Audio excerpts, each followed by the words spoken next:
morning, Your Honor. Morning. And may it please the Court, Adam Landis from Landis, Rath & Cobb, here on behalf of FTX Trading Limited and its affiliated debtors. Your Honor, parties are mindful of the limited time we have in court today. I understand Your Honor needs to leave the bench at 2. And No later than 2. No later than 2. I'm going to just push through. There'll be no lunch break. I'll just push through until we get to sometime between 1:30 and 2. Terrific. Whatever's a convenient break. And we aim to use the time as efficiently as possible. Based on parties' travel plans, a lot of people have come a long way for this hearing today. The parties have determined to go forward first, with Your Honor's permission, with item number 8, which is the JPL's motion for declaration regarding the automatic stay, or in the alternative lifting the stay. And we would move everything else to the back of the agenda. Those items that need to go to the back of the agenda are items number 7 and 9, which are sealing motions. We also have on the agenda item 4 and 10. Item 4 is the keep, which had no objections, and we filed a request to have the order signed. But we also have item 10, which is the keep sealing order. Objections were due at the hearing in connection with that. We have not heard about any objections that were going to be raised, so we wanted to see if those matters could be dispatched before we got going. But if not, we're content to have them moved to the back of the agenda and deal with them. We can deal with the keep. It was submitted under COC, so that order will be entered. Is there any objection to the sealing motion? Hearing no objection, I will enter that order as well. Okay, and with that, Your Honor, I will cede the podium to counsel to the JPLs. I will note that we did submit a pretrial order yesterday, a proposed pretrial order that would govern the conduct of this hearing. And again, it aimed towards efficiency and trying to get everything done to allow people to be here, witnesses to be on, and to get out of Dodge, so as it were. Okay. Thank you, Mr. Lynch. Thank you, Your Honor. Good morning, Your Honor. Morning. Jason Zeki of White & Case on behalf of the JPLs.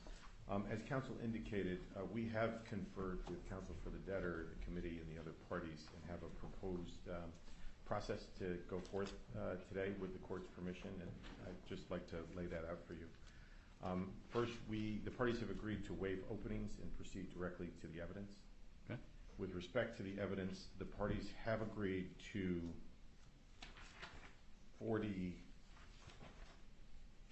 54 joint exhibits, which were submitted along with the pretrial order, to which there were no objections, and with the court's permission, we would jointly offer those into evidence. Okay. Is there any objection? They're admitted without objection. Right. There were a handful of exhibits that the debtors had offered, over which there were some objections. My understanding from counsel to the debtors is those are withdrawn, so we don't need to address those. Okay. And then with regard to the witnesses, Your Honor, there are 3, 2 for the JPLs and 1 for the debtors. In an effort to keep this as efficient but yet as effective as possible, the agreement is, so we have 2 witnesses. One is one of the JPLs, Mr. Peter Greaves, who will be subject to cross-examination. We would propose to offer his declaration, but still do a brief direct, hitting a few points, but by offering the declaration, that direct can be truncated. And then we have a second witness who is our foreign law, Bahamian law expert, who I understand will not be subject to any cross-examination, although she's present should the court have any questions. And we would propose to do her testimony simply by the declaration unless the court has questions for her. Okay. And the debtors have 1 witness, Mr. Mosley. Similar to Mr. Greaves, he will be subject to cross, and so I believe they intend to both offer the declaration and a direct, but by putting the declaration, that direct can be truncated. Okay. So if that works with the court, we would proceed to the JPL's first witness and call Mr. Peter Greaves. Okay, Mr. Greaves, come forward, please.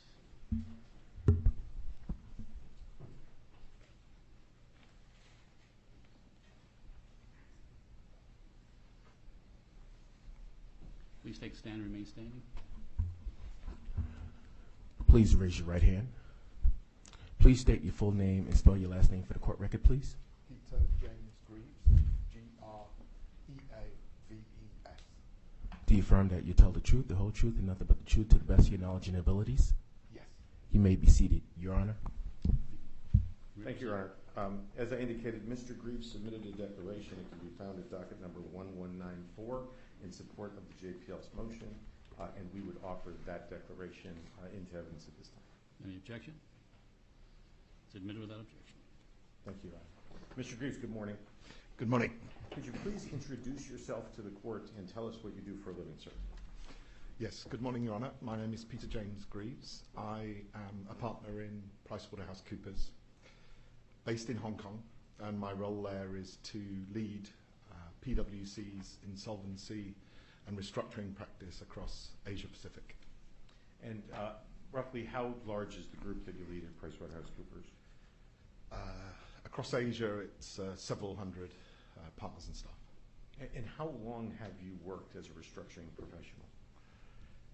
I think I'm in year 33. And do you have any special licenses that you use in the course of your job as a restructuring professional? I'm licensed as an insolvency practitioner to take formal appointments such as liquidations, administrations, receiverships, etc. Licenses in the UK. Now, could you describe for us, please, sir, the types of jurisdictions and the various jurisdictions in which you've worked over the course of your career? Yes, I've worked on cases in a large number of jurisdictions, maybe 20 or more, but in a smaller number of countries, I've taken appointments, and they tend to be jurisdictions that follow common law or have their insolvency law based on UK law, in order that there's commonality with those systems.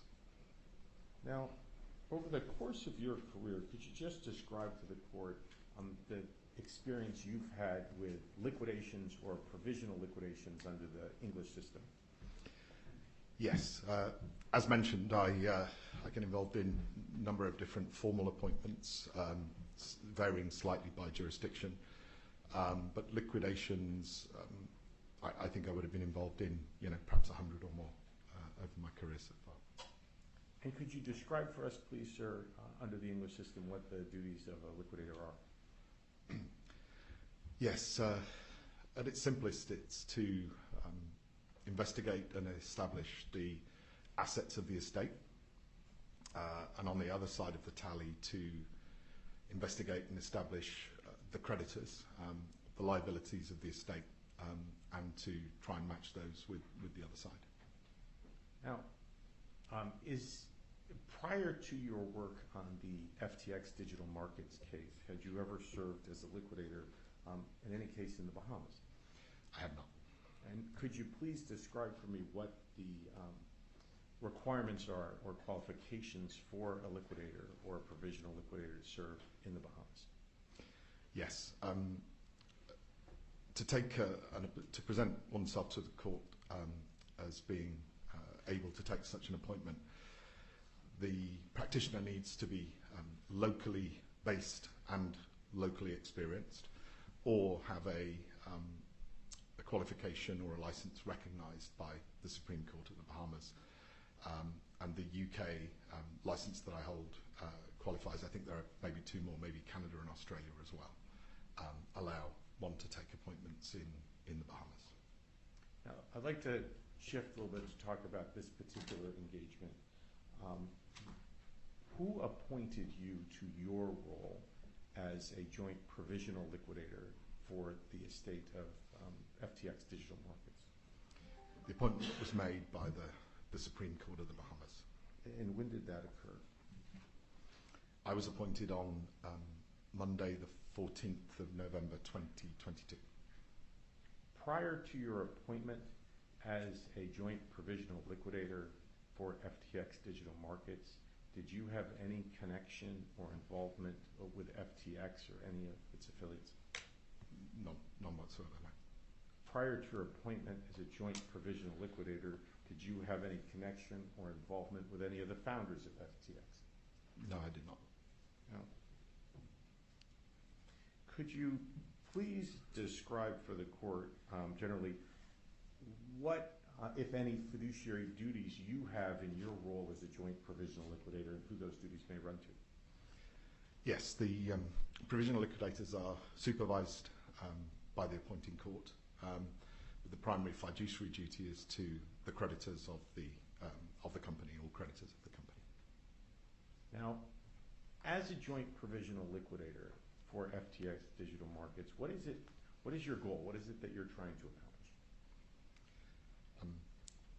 At the risk of repeating slightly an earlier question, I would summarise as trying to establish the nature and quantum of assets caught within the perimeter of the estate as at the date of insolvency, and to establish and make contact with the creditors of the estate. Now, what brings us here today is an application that the JPLs would like to file in the Supreme Court of the Bahamas. Could you describe for the court what that application is? Again, it relates to the two main points that I've just mentioned, but we are looking for guidance from the Bahamas court on how we may proceed. The provisional liquidators are very much expected to make their own decisions as far as possible if it's within the duties accorded to them by the law and the order appointing them. But if the liquidators reach a stage where they need to take directions, then we're obliged to do that by referring to the Bahamas court, and that's what this application relates to.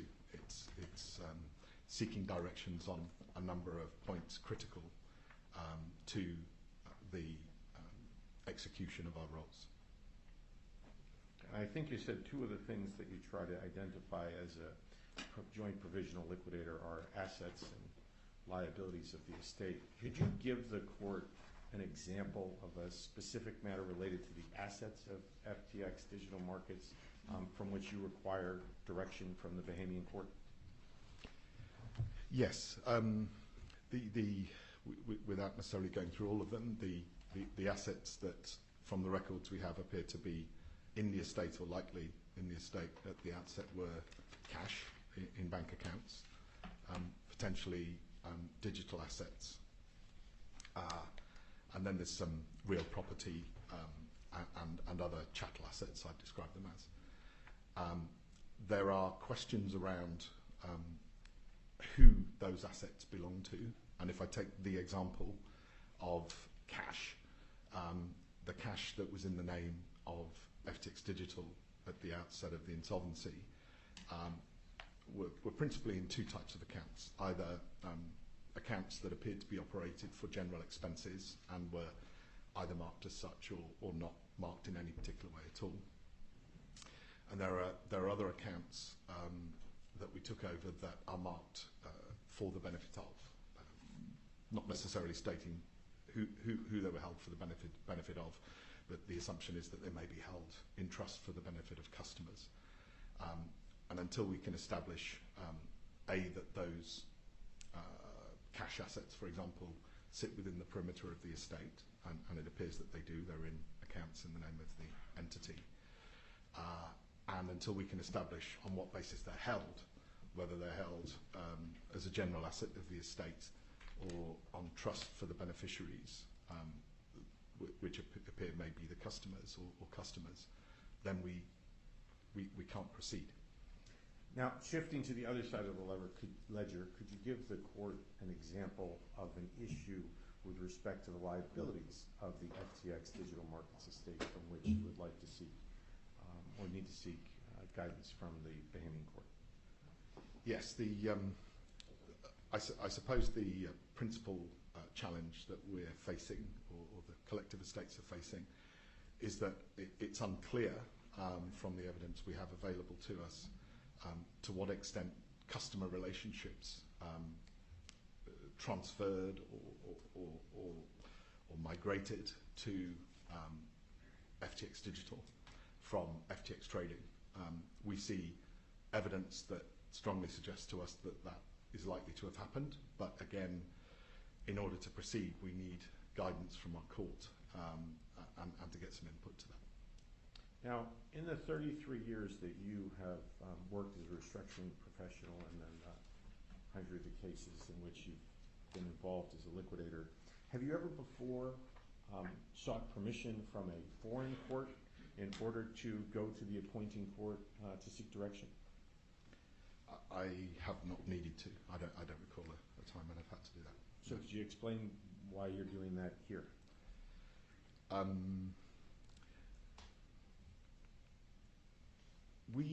The JPLs prepared this application for the reasons I've explained, and we shared that information with the debtors under the cooperation agreement to let them know what we're intending to do. And that drew a two-pronged response.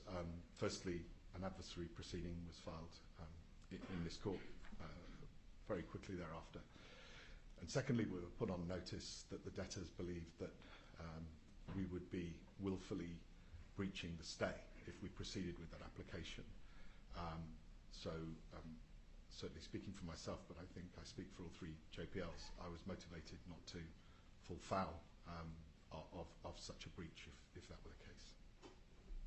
Now, could you explain to Judge Dorsey what, if any, consequences would follow for the JPLs and for the provisional liquidation in the Bahamas if the JPLs are not able to file the application for which you're seeking permission? From a very practical perspective, we can't do our jobs, and to describe that another way, we can't fulfill our duties. We're unable to do the two basic things I described at the outset, which is having clarity around the assets within the estate and who they might belong to. Now, I just want to make sure I understand a little more about the duties that you have as a provisional liquidator, as you understand them. Let's say you woke up this morning and decided you wanted to make your life a lot easier and save us all a lot of time. Do you, as a JPL, have the power or the authority to just give up and close the provisional liquidation? No, I do not.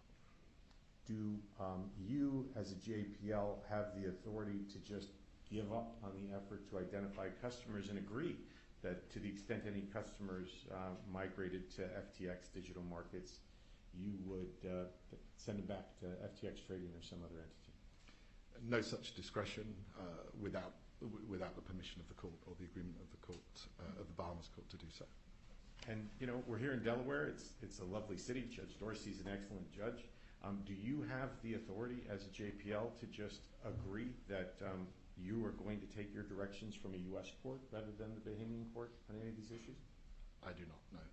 The duties we have are set out in statute and supplemented in the order appointing us, and there is no such discretion or power. And under the Bahamian law, you are required to take direction from which court? The Supreme Court of the Bahamas. Thank you. Your Honor, at this point, we would rest on his declaration for the rest of his direct testimony, and I have no further questions at this time. Okay, thank you. Ross?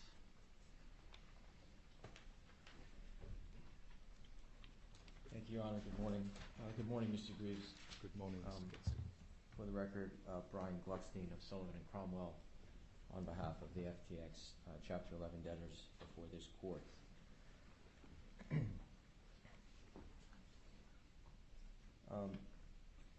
Mr. Greaves, you are not a lawyer, correct? I'm not a lawyer, that is correct, yes. And you're not offering any legal opinions in any part of your testimony, either in your declaration or in your testimony this morning, are you? I myself am not, no.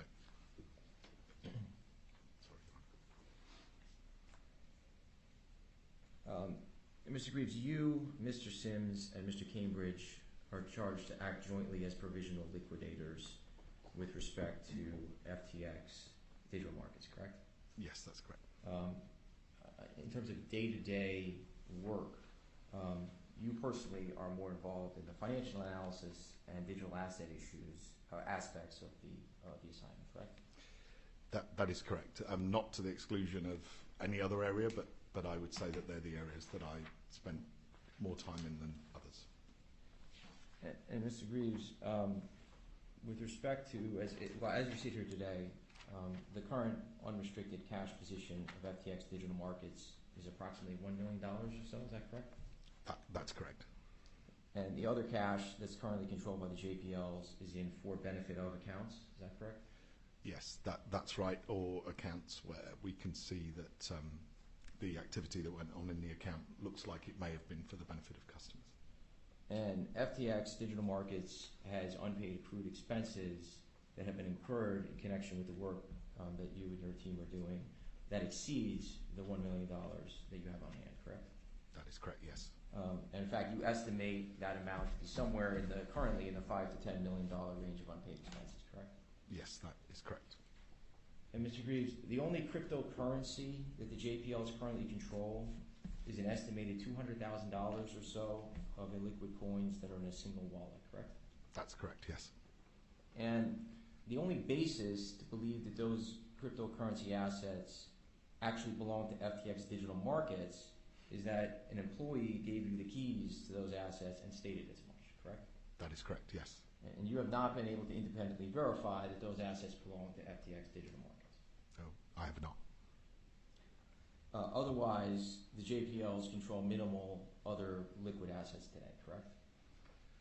That's right. Other assets within our estate are no longer or not currently within our control. Mr. Greaves, you testified this morning that the JPLs would, the consequences of the bankruptcy stay remaining in place would be that the JPLs, including yourself, would not be able to do your jobs, as you put it, correct? Yes, that's correct.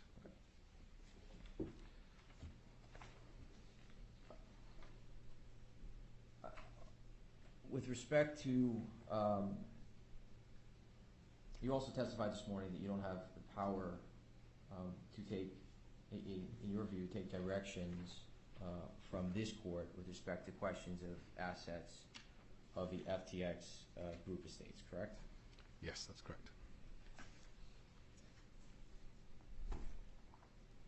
Would you agree with me, sir, that this court is capable of considering and answering the same questions with respect to ownership of assets and liabilities that are raised in your proposed application? I have no doubt of the ability or capability of the court to do that. My point is just that I'm not allowed to seek that guidance. But if this court were to deny the motion today and the automatic stay stays in place, and this court were to provide answers to the questions, you would in fact have answers to the questions as to who owns which assets and liabilities, correct? I'd still be obliged to go to the Bahamas court to seek directions and get guidance on the position, whatever this court found. And you would be able to do that at a later date, armed with the findings of this court, as to those assets, same assets and liabilities, those of which have been determined to be assets of the Chapter 11 debtors, correct? I disagree with that. We're already hamstrung in this case for various reasons and haven't been able to achieve as much in the first 7 months as I certainly would have expected or what I think is commensurate with our duties. So to accede to further delay whilst another court comes to a decision when I do not have the power to make that decision, I don't think is a tenable position for the JPLs. The question was a little bit different, Mr. Greaves. Notwithstanding your stated need to move forward now, if this court were to make determinations with respect to property of the estate as between the Chapter 11 debtors and FTX Digital Markets, you would then be able to go, with permission of this court, to the Bahamas court and seek directions at that point, couldn't you? In theory I could, but I don't believe that is in keeping with the duties that I've been charged with.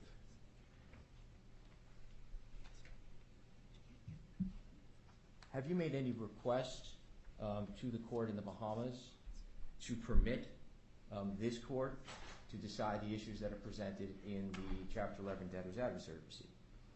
I have not, for fear of the consequences that I mentioned earlier, because we were put on notice by the debtors.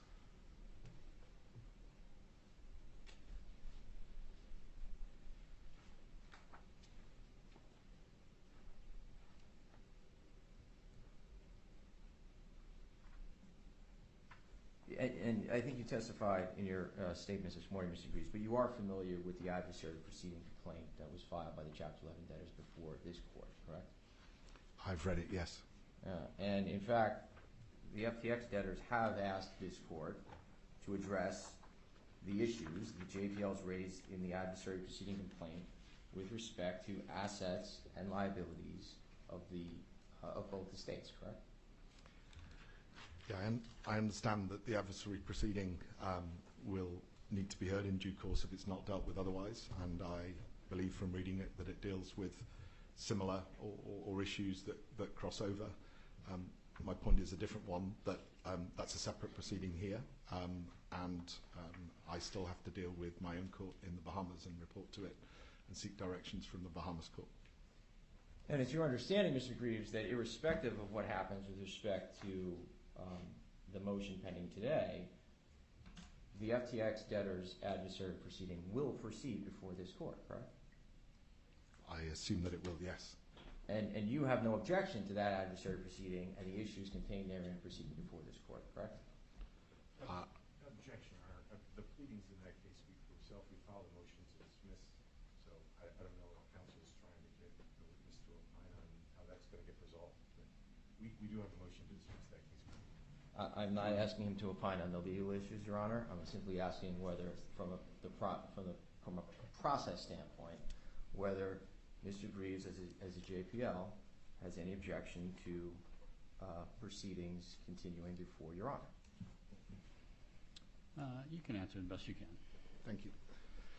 From a non-legal perspective, Mr. Gluckstein, just going back to how you originally phrased the question, I don't agree with what's asserted in the, personally, in my capacity as a JPL, do not agree with what is asserted in the adversary proceeding, but my non-lawyerly understanding of that proceeding is that it will be dealt with in this court unless it is dealt with in some other way, unless it is either dismissed or there's some other way of it being dealt with. I understand that to be the case.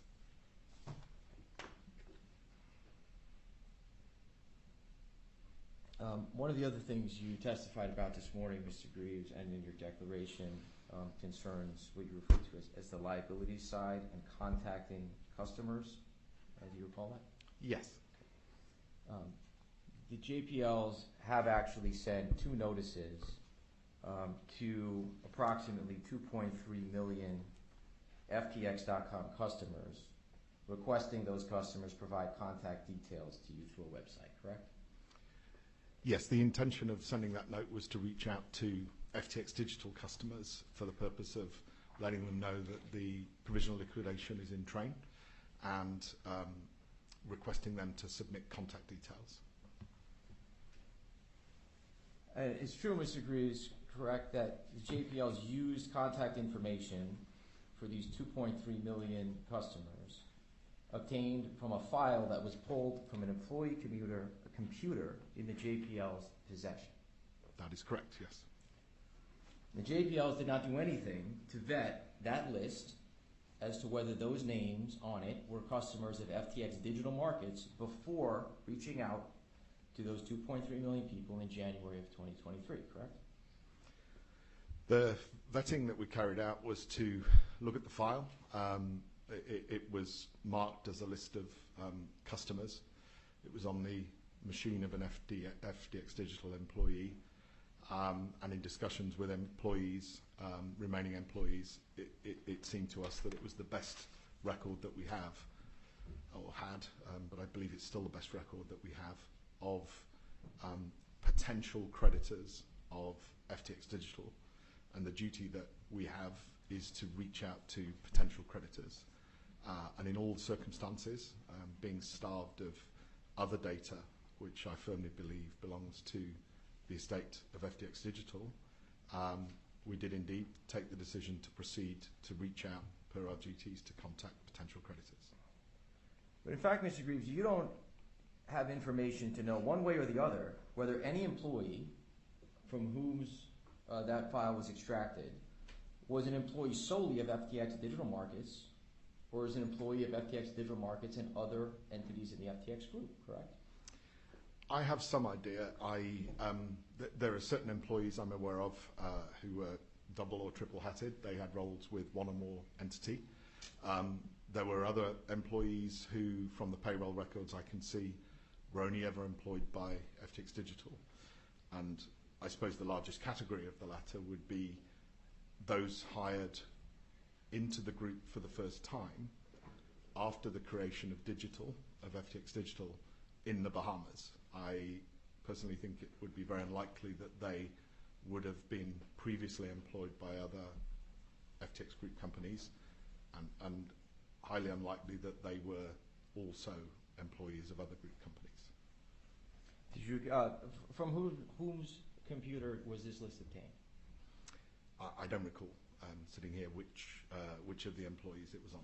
Do you know whether you did an analysis to determine definitively whether the employee's machine from whose that file was extracted was an employee of FTX Digital Markets? Yes. I think the way we looked at, from memory, the way we looked at the machines in our possession, and just by way of background, there are a number of laptops and desktops in the office site when we took over. We were careful to divide them up in between employees of FTX Digital and, as far as we were aware, non-employees. And there were indeed computers for employees of other group companies in, to use the terminology of these proceedings, in different silos, not actually in the FTX.com silo. As you sit here today, Mr. Greaves, you do not know whether anyone of the 2.3 million people on the list to whom you sent creditors is in fact a creditor, that you sent notices is in fact a creditor of FTX Digital Markets, correct? And that's precisely one of the questions I want to ask the Bahamas Court.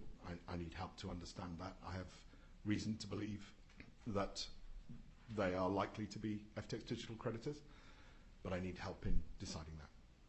Okay, but before getting that answer, you have put 2 mailings out to 2.3 million people suggesting that they might be creditors of FTX Digital Markets, correct? That's right, in accordance with my duties.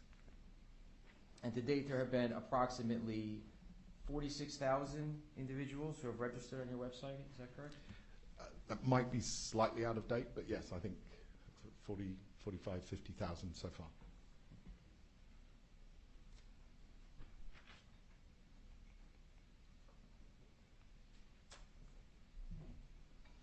You testified this morning and in your declaration that, in your view, it is likely, I believe is the term you used this morning, that there were cash and digital assets, essentially other assets, in the estate of FTX Digital Markets, correct? That's correct. You also testified that you believe that customers have moved or migrated prior to filing for liquidation from FTX Trading to FTX Digital Markets, correct? That's right.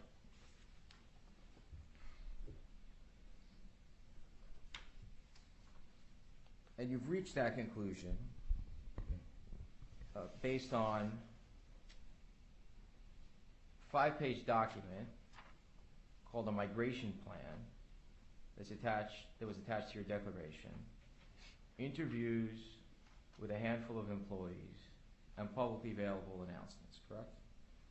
There's certainly 3 of the pieces of evidence or factors that help me form the view that you set up a little while ago. Okay, so other than those 3 pieces, what other pieces of evidence have you identified and reviewed that allow you to testify that it is likely that customers move to digital markets? This may not be exhaustive, but let me try to keep it brief. If I perhaps use as a crutch the chronology, FTX Digital was set up in July of 2021. It began to both hire new employees and take transfers of existing group employees onto its payroll based in the Bahamas. In September 2021, it was licensed by the Securities Commission of the Bahamas. And I understand the purpose of the license was allow it to provide services and operate the international exchange. I understand that the migration plan was part of that application, looking at the date of it. I'll come back to the migration plan in a moment. By November 2021, bank accounts were opened in the name of FTX Digital. That continued through till, I think, January. There are a number of accounts, both in the US and overseas, in a number of denominations. And the piece of hard evidence that we do have, we're denuded of full details of the platform, but we do have, we put together the pieces of the puzzle to look at bank statements for the accounts that I've just spoken to. And they indicate payment flows from customers, many transactions, perhaps millions of transactions in the period from January, or certainly the intense period, January of 22 through to November when FTX Digital failed. And in aggregate, those customer flows, receipts and payments, look to be in the order of $13 billion US. So bank statement evidence I would include as well. Mr. Gluckstein referred to conversations with employees. Again, many of the employees had left by the time we were appointed, but some fairly key ones remained. The then co-CEO and COO were still available to us. I'm not referring to Mr. Bankman-Fried. And she was able to give a view on migration of customers between FTX Trading and FTX Digital, and also to point out that a KYC exercise, Know Your Customer exercise, was carried out per the migration plan. As Mr. Gluckstein says, the migration plan is a fairly short document, 5 pages, but it refers to a gap analysis of the KYC requirements needed to comply with the license granted in the Bahamas. And I understand that there was a lot of activity during 2022 to contact customers, let them know of the intention to migrate their contracts from trading to digital, and for the purposes of that to seek additional evidence from a KYC perspective. And the reason for that is that the prior requirements were less onerous. So before the Bahamian license, FTX was required to have evidence on file for institutional customers of the details of ultimate beneficial ownership for 25% and above. The requirement for the Bahamas license was 10% and above. So there was a telephone campaign, I believe with messages as well, but we don't have access to those, to reach out to customers to achieve that and put the supplemental KYC information on file. I fear that I've perhaps not exhausted the signposts that lead me to believe that there's a question to be answered on migration. But I will stop by just mentioning one more, which is I'm not a lawyer, but the terms of service dated 13 May 2022 also make it very clear to a layman's reading and understanding that the majority of the services were to be provided by FTX Digital from that date.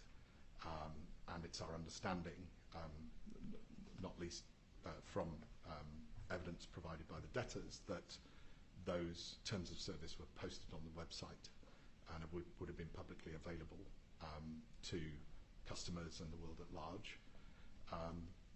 And indeed, when customers, after the new terms of service, wired funds to the platform, the international platform, it's my understanding that they saw a pop-up on their screen that let them know that they were no longer sending money to an Alameda affiliate, but would actually be sending funds to an account in the name of FTX Digital. And to my mind, all of those things lead me to think I need to go and get some help from the court, and perhaps other experts to determine what that all means. Mr. Greaves, everything you just walked through, you don't have documentation showing a customer ever saw a pop-up when they deposited money, correct? I have some evidence of that, but the place where I want to look for it, the debtors have denied us access. You are not aware, as contemplated by the migration plan, of FTX Digital Markets reporting to the Securities Commission of the Bahamas any number of customers that had been migrated from FTX trading to FTX Digital, correct? I do not have confirmation of that, no.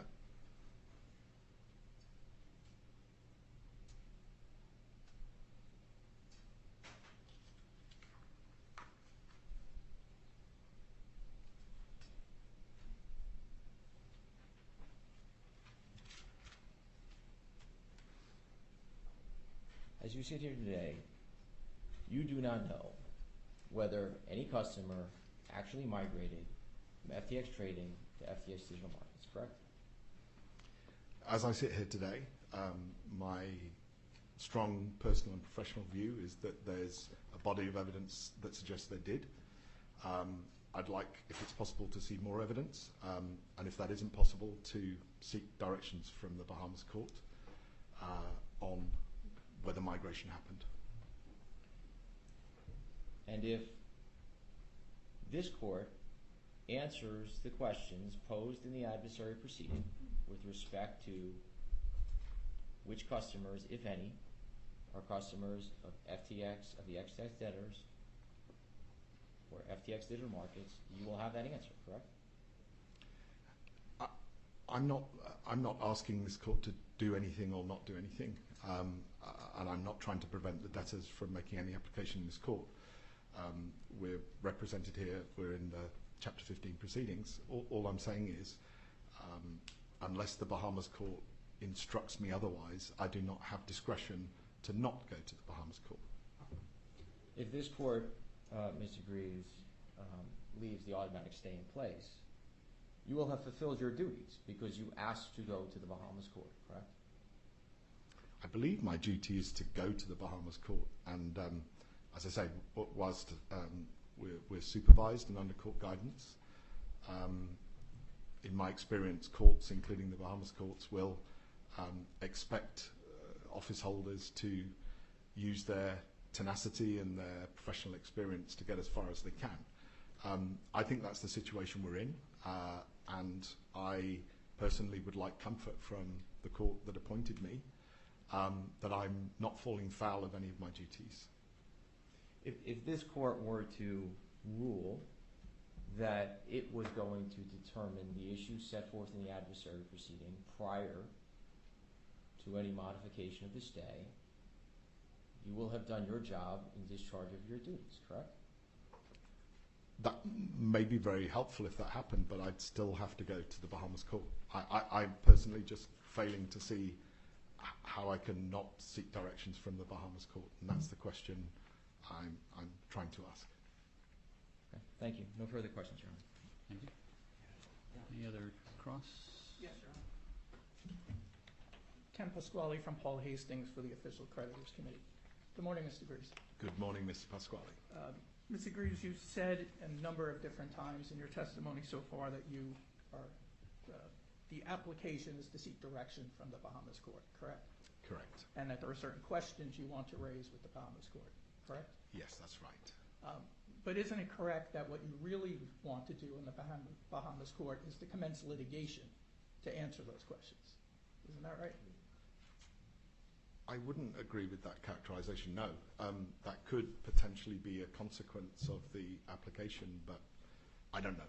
And certainly of the, or perhaps even those in the building, I'm the least qualified from a legal perspective to form a view on that. Doesn't the application itself raise, if you would, you have it as part of your declaration.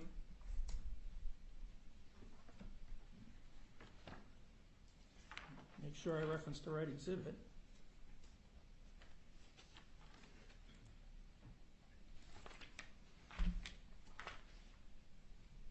It's Exhibit A1 to your declaration.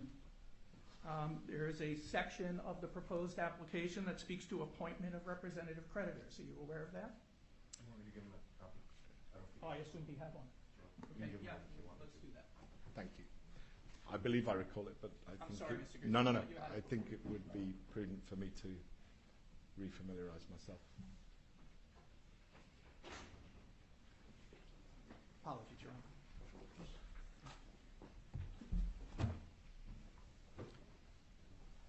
Happy to look at your copy if it helps. Mine is marked up. Oh.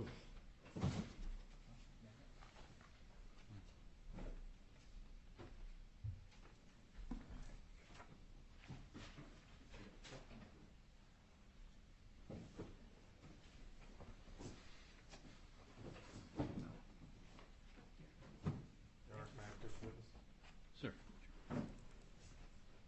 Thank you. Thank you. Is this also Exhibit 8 in the joint exhibits? I don't think it is, Your Honor. I think that's just the summons. No, I think it is, Your Honor.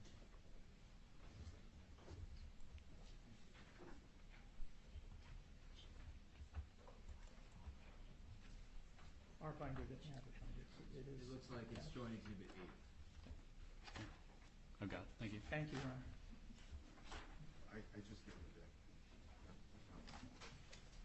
Mr. Grease, I'm looking at your declaration just to be consistent. It's Exhibit A1. Is that the application that you propose to submit to the Bahamian Court? Mr. Pasquale, I apologize. In the bundle I've got the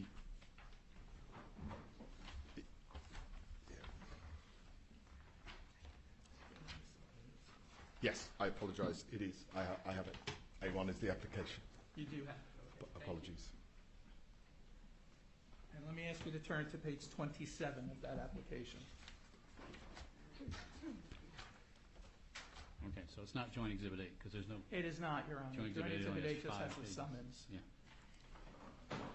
So I believe that was my confusion, Your Honor.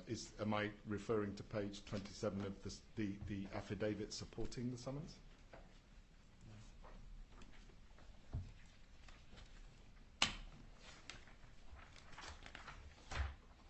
Correct. Thank you. I'm almost there. So, Your Honor, to be clear, I don't know if you have it in front of you. There's Exhibit A2 is the fifth affidavit in support of application. Exhibit A2 to Mr. Grease's declaration.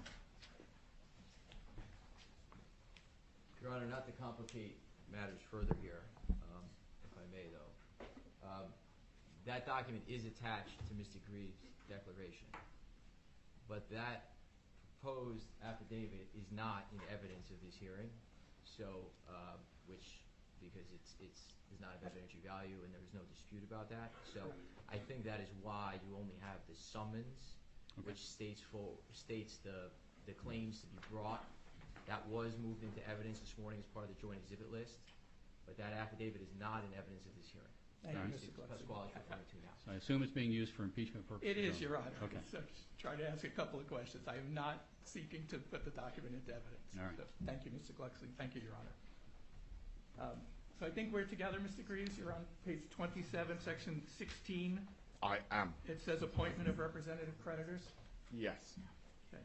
Does that section propose various litigation to answer certain of the questions that you propose to raise with the Bahamian Court? I'll just read it again Yes. to remind myself.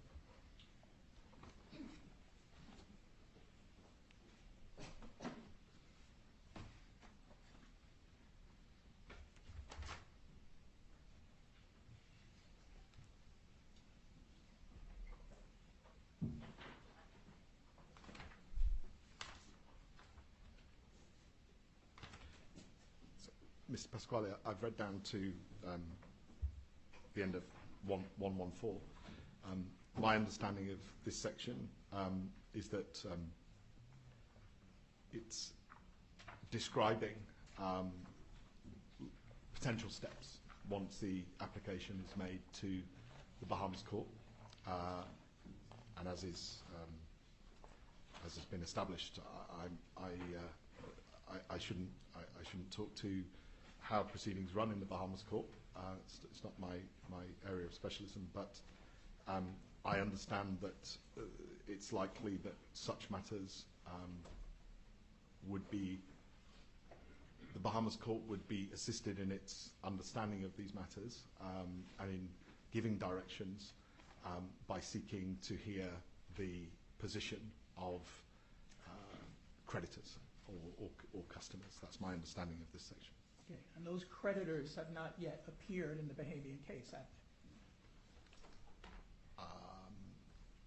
Not in the sense that I understand it. I don't believe that creditors, I can't be certain, but my recollection is that creditors have not appeared in the Bahamas case. And you understand, or do you understand, Mr. Greaves, that my client, the Official Committee of Unsecured Creditors in these debtors Chapter 11 cases, represent the interests of, among others, all of the customers of the International Exchange? I do understand that to be the position of the UCC. Thank you. No further questions, John. Thank you.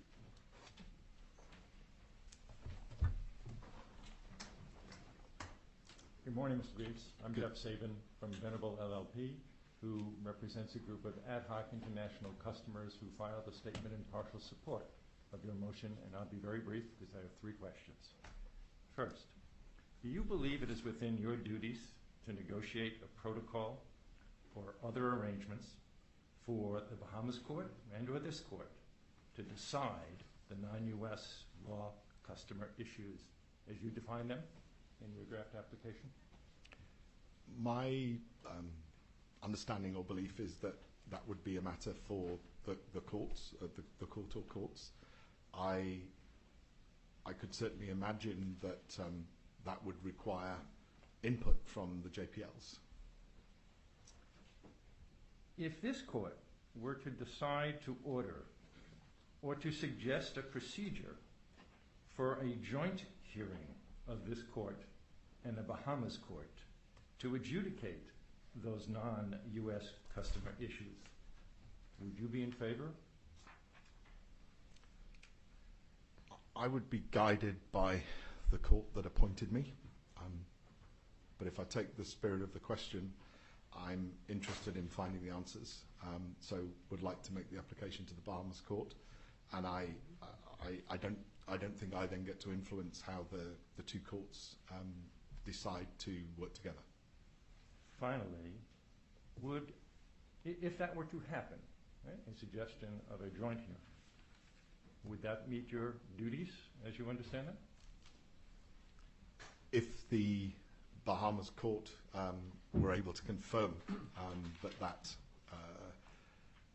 met our duties or satisfied the threshold for us to carry out our duties, then we could live with that.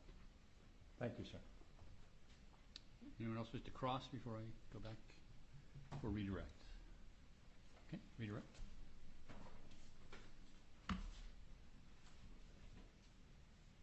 Thank you, Your Honor. Just briefly, Mr. Greaves. Mr. Gluckstein asked you some questions concerning a communication that the JPL sent to the 2.3 million customers identified on the customer list. Could you just tell us what was the purpose of that communication? Yes. Simply to do our best with the tools we had available to satisfy the duty of identifying and contacting our creditors. It was the only list we had available at the time. As was mentioned, that the 2 letters that have gone so far explain the nature of our appointment, explained what we were not appointed over, i.e. making it very clear of the existence of the 134 debtor proceedings before this court, and inviting those who may believe that they're creditors of FTX Digital, and I've had people reaching out to me, customers reaching out asserting that they are. So the purpose was to invite them to log their basic contact details on our case website. I believe at the moment it's name, address, and email, and that was the purpose of the contact. Are communications such as this unusual steps for you to take in your role as a liquidator? No, it's primary duty 101. If I was looking after an entity with 4 or 5 creditors, I might not put up a website. In this case, the evidence suggests that the number is far, far greater than that. So reaching out electronically and having a basic claims website with information and frequently asked questions would be very normal. Have the JPLs ever represented to anyone that they have any authority to act on behalf of the U.S. Chapter 11 debtors? I certainly have not, and I'm not aware that any of the JPLs have. And in the communications that you sent to customers, have you taken any steps to explain that you do not have authority to act and are not acting on behalf of any of the U.S. Chapter 11 debtors? Yes, we have. I believe that we've made that as clear as possible, and where counterparties, creditors or even debtors have reached out to us, I mean debtors with a small d,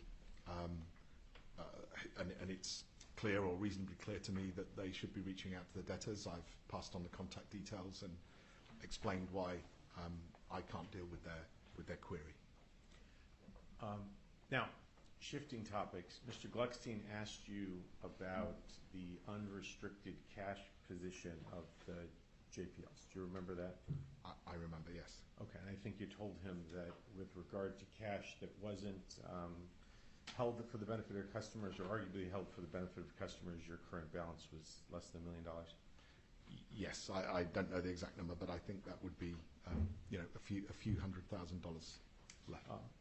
Will it be possible for the JPLs to take any steps to fund their efforts on behalf of the administration of the provisional liquidation, given that cash situation? Only with permission of the Bahamas court. And what would you need permission for the Bahamas court to do in order to accomplish that? I can think of two scenarios. The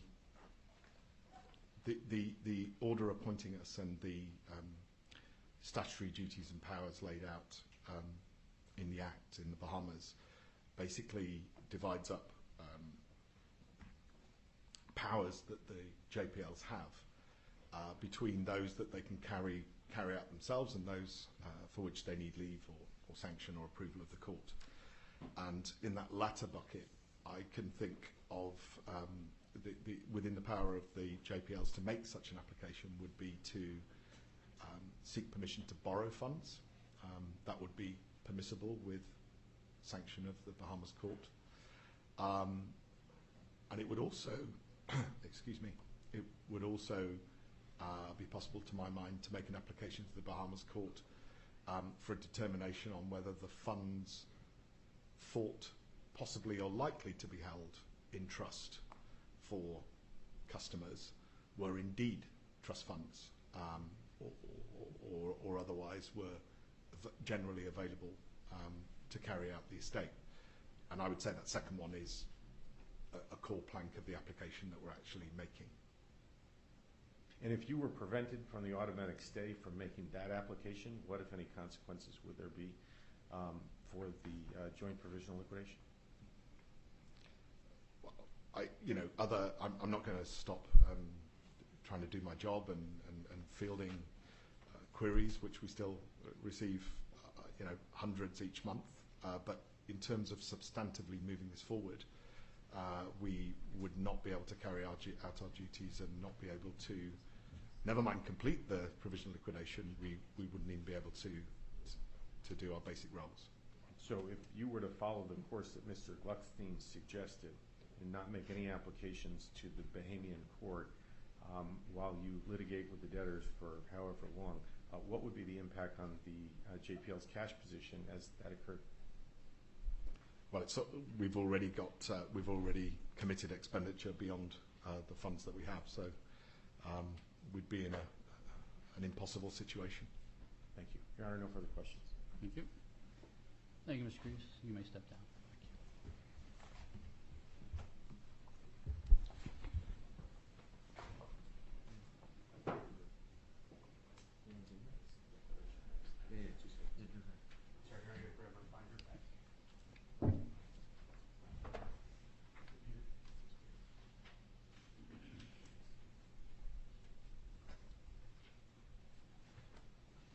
Your Honor, our next witness is our foreign law expert, Meta McMillan Hughes, KC. She submitted a declaration at docket number 1193. My understanding from the debtors is they do not intend to cross her, therefore we were not going to do a direct and would stand on the declaration. She is in court and available to answer any questions that the court or any other party may have, but unless you have any questions, I would just offer her declaration at this time. Okay. Any objection? No objection, Your Honor. No objection, Your Honor. Declaration is admitted without objection. I don't have any questions. Does anyone else wish to ask the witness any questions? Okay. I'm good. Thank you, Your Honor. So that completes the evidentiary portion of the JPL's case, and so at this time we would rest. Thank you.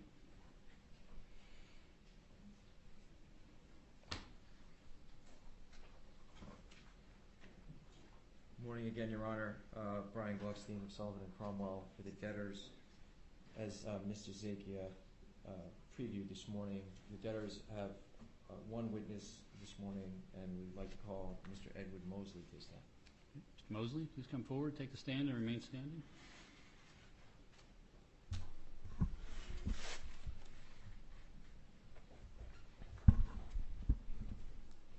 Please raise your right hand. Please state your full name and spell your last name for the court record, please. Edgar William Mosley II, M-O-S-L-E-Y. Do you affirm that you tell the truth, the whole truth, and nothing but the truth to the best of your knowledge and abilities? I do. You may be seated, Your Honor. All right. Your Honor, may I first the witness to hand him a copy of his declaration? Yes. Does Your Honor need a copy? No. Were these included in the joint exhibits? They were numbered, Your Honor. It's numbered as joint exhibit number 39. Okay. I have them. Thank you.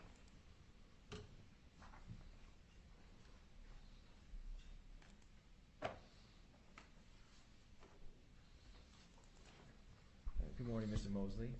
Good morning. Is the declaration that's in front of you marked as a joint exhibit number 39? The declaration you submitted to this court in connection with your testimony this morning? Yes, it is. Your Honor, Mr. Mosley's declaration was filed at docket 1411, and we would ask that it be moved into evidence. Any objection? No objection. It's admitted without objection. Thank you. Mr. Mosley, can you give the court a brief background of your experience as a restructuring professional? Sure. I have over 20 years of experience doing restructurings, corporate side, mostly on the company side. Most of the time they're in Chapter 11 proceedings of some sort, but I do some out of court. I've worked at Alvarez and Marsal since 2008, and in general do some of our larger, more complex cases.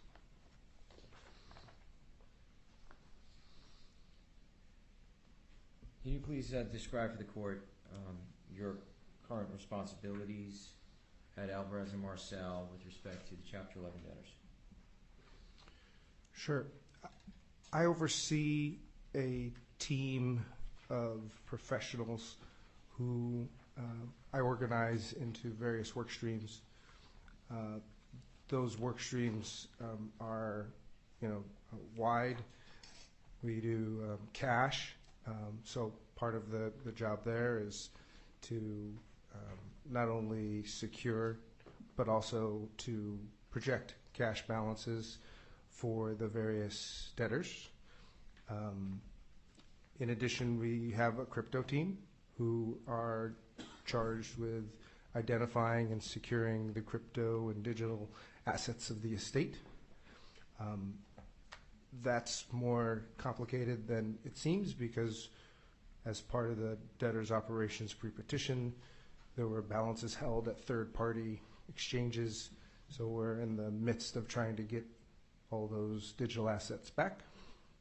In addition, there's a claims process that I oversee where we are setting up a claims portal and working with the claims agent to on a process of how we will take and use the information as part of the bar date for the claims of the various entities. Another big work stream for us right now is the plan formation structure and the financial analysis around various plan structures. We have a multitude of work streams, but those are the big ones that I think are relevant to the question. And are you the lead professional at Alvarez and Marcel on all of those work streams for the Chapter 11 debtors? Correct. I lead the entire team. Mr. Mosley, if you could just briefly look at your declaration that's in front of you at paragraph 20. I'm there. You have a statement there with respect to that states, quote, the debtors are not aware of any customers of FTX DM who are not also creditors of FTX Trading or other debtors. You see that? I do. And that's your testimony as set forth in your declaration in paragraph 20, correct? Correct. Okay. Mr. Mosley, could you please explain for the court in a bit more detail what you are saying in that statement, intending in that statement? No problem. In the case of the international or .com exchange, that set of customer claims is the one in question, and the JPL have said that some portion of that exchange is their customer, with the remainder being with the debtors at FTX Trading. In fulfilling our duties, when we think about if one or more customers of the .com exchange were indeed digital markets customers, I don't think that the U.S. debtors would be able to say that a migration of that customer did not allow that customer to make a claim with trading. I say that because, first and foremost, the terms of service, the counterparty is FTX Trading, which is a debtor, and further, I do believe that all of the customers have or will have the ability to make a fraud claim against the debtors, and that claim would go against FTX Trading. I don't think that somehow migrating a customer to digital markets would absolve the debtors of that claim. So thus, in my opinion, any claims brought by customers against digital markets, those same customers would have a claim against our debtors. Mr. Mosley, if you could turn to paragraph 21 of your declaration. I'm there. You discuss in paragraph 21 of your declaration prejudice to the debtors if the proceedings in the Bahamas court were to proceed. Is that right? Yes. What types of prejudices do you believe the debtors will suffer if the stay is lifted and the application is filed in the Bahamas court? I think of the types of prejudices in sort of three buckets. There's the additional costs that would be incurred by the estate for having a duplicative litigation on the same topics. I think of the confusion to our claims process and our overall plan process that would be that would occur, and the final would be a potential delay in our case. I think there's potential to have our process delayed in some way. With respect to the cost aspect of the prejudice to the debtors, can you elaborate some for the court on what you mean and the types of increased costs you're contemplating? So the process of having a litigation in the Bahamas on the same sort of issues that are in the adversarial proceedings would require or could require the debtors to get additional legal counsel down in the Bahamas, and for whatever sort of local law and rules that are there. All of the professionals that are currently in our case would need to come up to speed on how to what their duties are and how they would conduct themselves in those Bahamian proceedings. So all of that additional work would need to happen. There would be duplicative cases. There would be more hearings that folks would have to travel for. And just in general, there would be additional expert testimony required. I don't know if the requirements there are different, but I'm told that there are additional expert witnesses needed. And that isn't just for the debtors. All of the stakeholders would need to be present. The UCC, ad hoc committee, any other stakeholders could be required to go down there and make sure that they're properly heard in that case. You mentioned a creditor confusion as prejudice. Can you explain to the court a little bit more about what you have in mind, in your opinion, with creditor confusion? Sure. Some portion of the creditors that are involved in our case will be confused as to which case they need to appear, place a claim in, participate in. Some may decide to appear in both. Some may choose one or the other and may be incorrect in which one they need to be involved in. Having two claims portals up at the same time for the same population of creditors, the ones in question being anyone in the .com exchange of FTX.com, is clearly confusing for someone who's not doing this for a living. There will be a set of customers who have no problem with that, but I'm sure there's a set of customers who will be confused in some way. With respect to, I think the third thing you mentioned, Mr. Mosley, was potential for delay.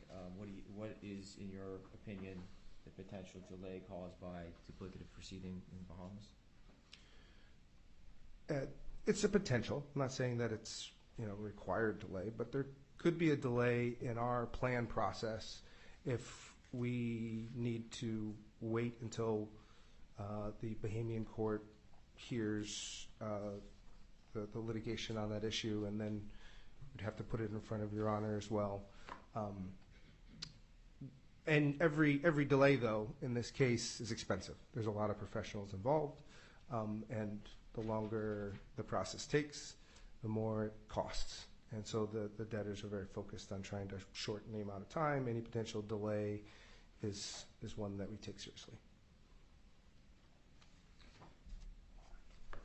Mr. Mosley, looking again at paragraph 21 of your declaration, there are some bullet points there, including the first bullet point that has a description of attempts to cloud title with respect to assets. Can you give the court an example what you're referring to in that first bullet point in paragraph 21 of your declaration? Certainly. This $7.7 billion that's been referenced by the JPL in a few places, most notably in its interim report, in my opinion, is misleading. I'm not saying that the number is incorrect. I'm saying it is choosing to only show one side of the ledger. In this case, these are amounts transferred from digital markets to a debtor. It ignores the fact that there are corresponding amounts from debtors to digital markets. It's just taking a gross number and not giving the reader the benefit of the net amount. In fact, it's my opinion that if you totaled up the customers' amounts that were transferred out, the amounts to FTX trading and the amounts to Alameda, and you compared that to the amounts coming in to digital markets, there was a net inflow into digital markets. But at the very least, the amounts sent out of the $7.7 billion are dwarfed by the amounts required for the customer withdrawals that the JPL purports are, their customers. So amounts sent out to Alameda or trading that were then sent on to customers, I don't view that as amounts due to digital markets. And in the interim report where this number sits, it sits in the receivables section. It intimates that digital markets is owed $7.7 billion from the debtors, and I feel that's misleading. And they've used that number in lots of places. Once again, I don't think that it's incorrect. I see those transfers. I think it's incomplete and purposely incomplete. So that's what I'm talking about when I say clouding title to the assets. They're saying that somehow digital markets is entitled to the assets of the debtors. All right, thank you, Mr. Mosley. No further questions. Thank you. Anyone else want to question and support? No, Your Honor, thank you. Okay. Cross?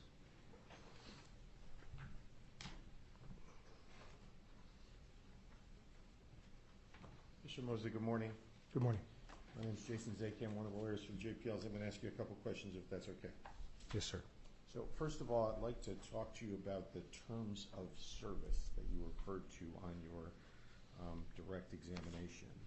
There were various different terms of service posted to the FTX.com website at various times. Is that correct? Yes, sir. Okay. So the first ones that we are aware of are what I believe you referred to as the 2019 terms of service? Yes, sir. And when were those posted to the FTX.com website? In 2019.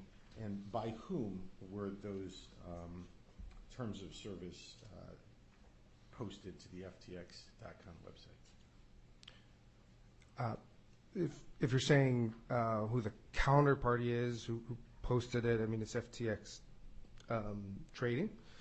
That's the counterparty. If you're asking whether or not it's, who is the actual person who mechanically put it onto the website, I don't know who it was. Okay, so if I understand correctly, someone acting on behalf of FTX, but the records of the company don't indicate which individual posted the 2019 terms of service to the 2019 website, to the FTX.com website in 2019, right? Correct. There's just a record of it being put onto the website. And at the time that happened, the CEO of FTX was Sam Bankman-Fried? Correct. Okay. And other than the posting to the website, the records of the company don't indicate any separate step or separate notice was given to customers of the 2019 terms of service, correct? Correct. Now, at some point, the 2019 terms of service were replaced by later terms of service conveniently referred to as the 2020 terms of service. Is that correct? Correct. Okay, and those were posted to the FTX.com website in 2020? Correct. And the records of the company are not sufficient for you to be able to know which individual posted the 2020 terms of service to the FTX.com website, right? Correct.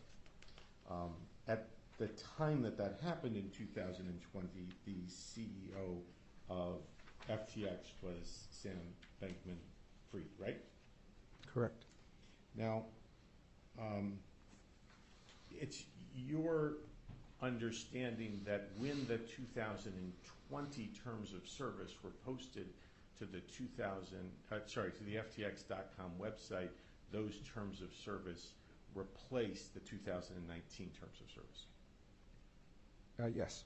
And so the relationship between FTX and its customers was governed by the 2019 terms of service from the time that was posted until the 2020 terms of service were posted, right? I'm not a lawyer, but yes, from a business person's perspective, yes. Okay. Hang on one second.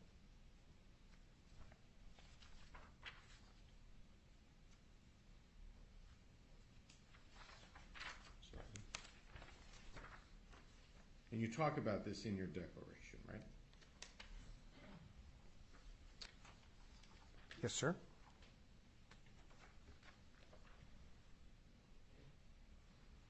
And in fact, in paragraph 10 of your declaration, you say the relationship between the customers and FTX.com trading platform were governed by the 2019 and 2020 terms of service, right? Correct. I think paragraph 10 speaks for itself. Right. Okay. And you've described for us the process by which those two terms of service were posted to the website and disclosed to customers, right? Yes. Now, I'd like to ask about the 2022 terms of service. Do you, the 2022 terms of service are Joint Exhibit 11. You don't have a copy of that with you, do you, sir? No, I do not, but I'm familiar with the 2022 terms of service. Okay. May I approach the witness, Your Honor? Yes.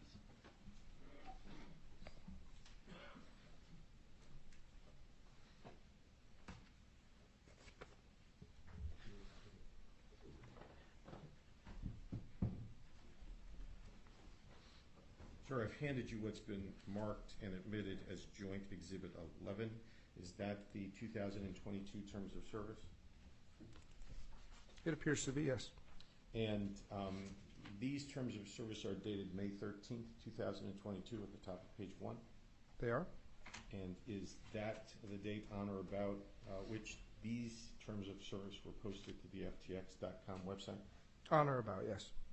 And am I correct that just like with the 2019 and 2020 terms of service, the records of the company are not sufficient for you to be able to determine which individual posted those terms of service to the website? Correct.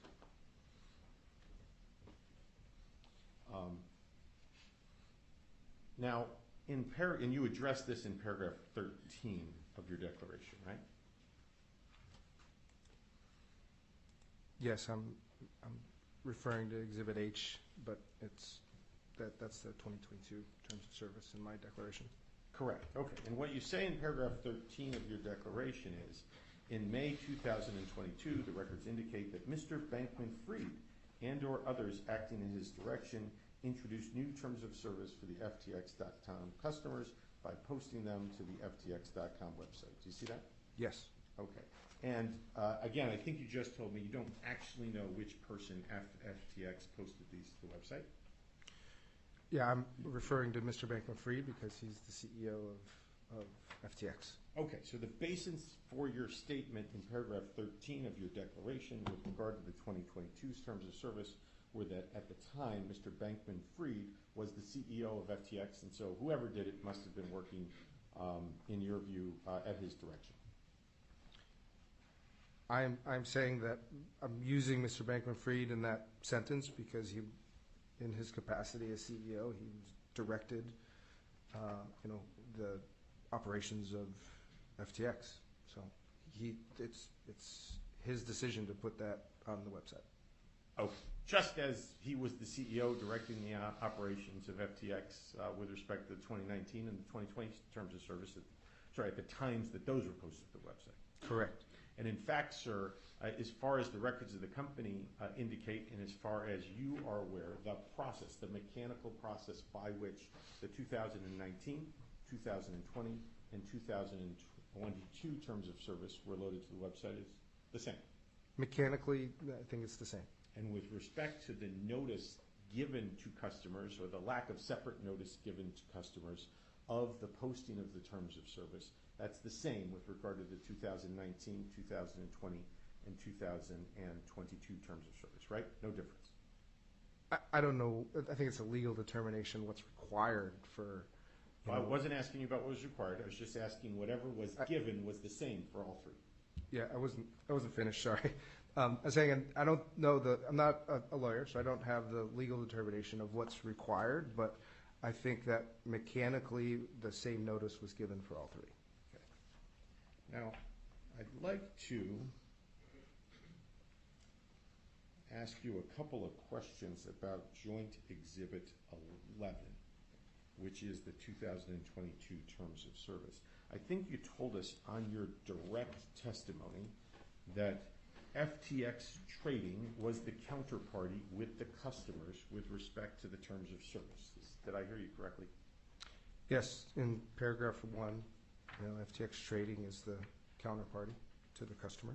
Okay, and you're referring to paragraph 1 of Joint Exhibit 11, which says, the following terms and condition of service, together with any documents expressly incorporated herein, constitute an agreement between you and FTX Trading, a company incorporated and registered in Antigua and Barbuda, or a service provider in respect of a specified service. That's what you're referring to? Yes. Okay. So this is a agreement between customers and either FTX Trading or a service provider, to the extent there are service providers that will be providing specified services, right? Correct. FTX Trading is the only name in that, though, but I agree. It does say or service provider. Right, and you're not a lawyer, and I'm not asking you for any legal opinions as to the legal impact of that, but that's what this provision says. Yes. Okay, and if we look on the next page, section 1.3 of the 2022 terms of service, which is helpfully bolded with the words important, that provision says you acknowledge and agree that any specified service referred to in a service schedule shall be provided to you by the service provider specified in that service schedule. In such case, the specified service shall be provided to you on and subject to the terms with reference in these general terms to FTX Trading being read as a reference to the service provider. Is that correct? That's what it says, yes. Okay. And am I correct, sir, that in the service schedules which are attached to the 2022 terms of service, which are Joint Exhibit 11, FTX Digital Markets is a specified service provider? They are one of the service providers, yes. So, for example, if we look at Schedule 2, service schedule, which is the page 32 of 63 on the court file copy. Do you have that, sir? Yep. FTX Digital Markets Limited is identified as a service provider in Schedule 2. I see that, yes. Okay, and in Schedule 3, which is on the court file page 33 of 63, in that service schedule, FTX Digital Markets is identified as a service provider, right? I see that, yes. And if we look at Schedule 4, which is page 35 of 63, FTX Digital Markets is identified as a service provider. See that? Yes. And if we look at Schedule 5, which is, they're all in order, so I'm sure we're following along. FTX Digital Markets Limited is identified as a service provider. right? Yes? And if we look at Schedule 6, FTX Digital Markets is identified as a service provider. Correct? And if we look at Schedule 7, FTX Digital Markets is identified as a service provider. I see that, yes. Okay. So at least with respect to the 2022 terms of service, with respect to the specified services identified by each of the,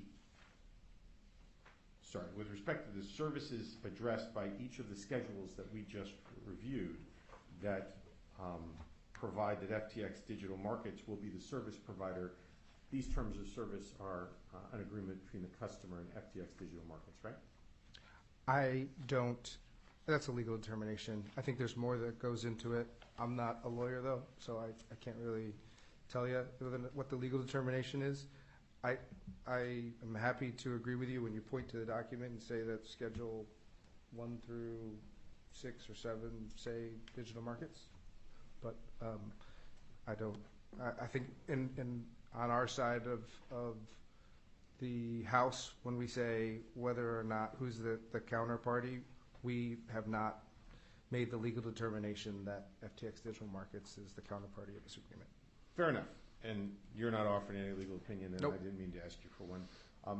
Would it be fair to say that from your perspective, that's a legal question that you'd like to have the answer to? That's a legal question for sure, and it would the determination of that question affects a lot of parts of the case. So it's a question that some court will need to answer. Yes, sir. Okay. And if we look, last question about this exhibit, it's Section 38.11 of Joint Exhibit 11, which is the Section 38.11 of the documents on page 28 of 63. I see it. Okay. The governing law of the 2022 terms of service is English law, correct? That's what it says, yes. Now,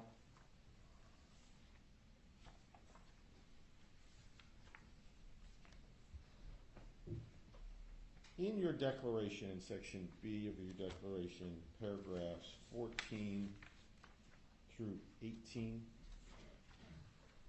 you offer some testimony concerning the efforts by the Securities Commission of the Bahamas to secure digital assets at the time around the bankruptcy filing? Yes, right?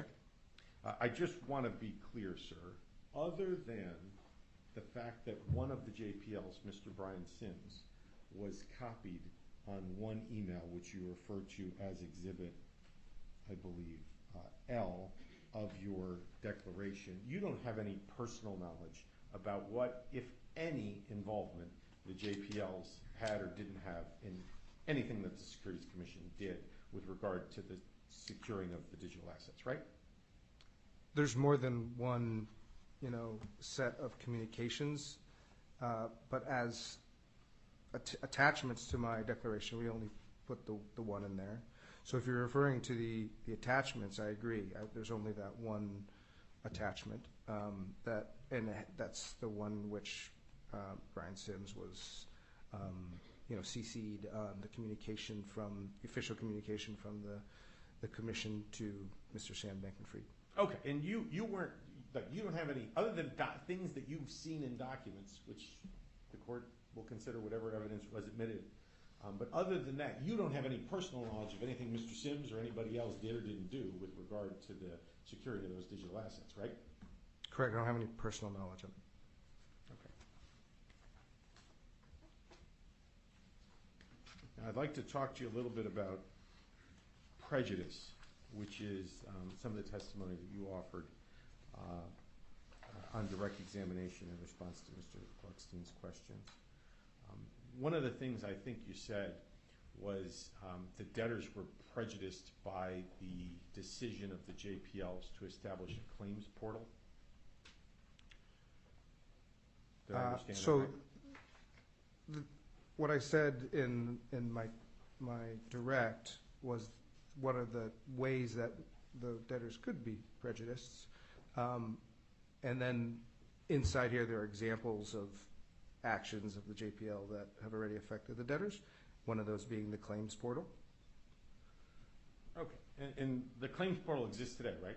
Yes, sir. Okay, the filing of the application, which is the subject of this motion, isn't going to create or destroy the claims portal, right? I don't know what their plans are for the Okay, claims but portal. it exists independent of the application which the JPLs are seeking relief from the automatic stay with respect to. Yeah, I don't know what they're going to do based on the decision in front of the court today. Okay, and with respect to, well, is it your understanding that part of the issue of this hearing is we're asking Judge Dorsey to order the debtors order the JPLs to take down the claims portal? No, in front of today is just the lift of stay motion. Okay. Assuming. I'm going to direct your attention to Joint Exhibit 54, and I'll hand you a copy. May I approach, Your Honor? Yes.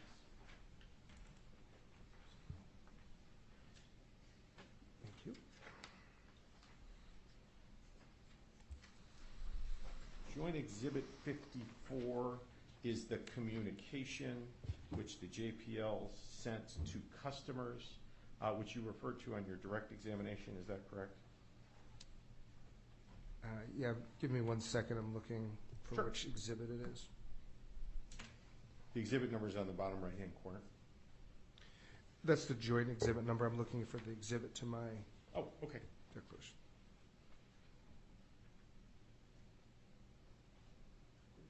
Okay. Now, Yes, agreed. If we turn, please, sir, to the second page of Joint Exhibit 54, interaction with the Chapter 11 proceedings. This communication states, the provisional liquidation process for FTX Digital is running independently of, but in parallel with, the ongoing Chapter 11 proceedings in the U.S. Customers of FTX.com who have submitted claims against the entities covered by the U.S. Chapter 11 proceedings are not prevented from registering their details via FTX Digital Claims Portal and vice versa. Do you see that? I see that.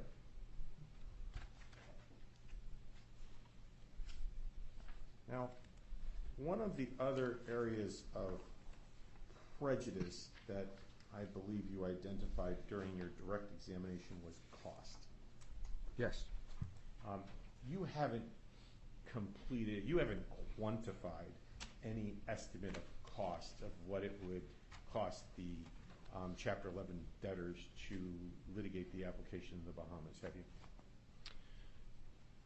I'm referring to that there are clearly a set of additional costs that all of the stakeholders inside of our Chapter 11 would incur to have duplicative process in the Bahamas.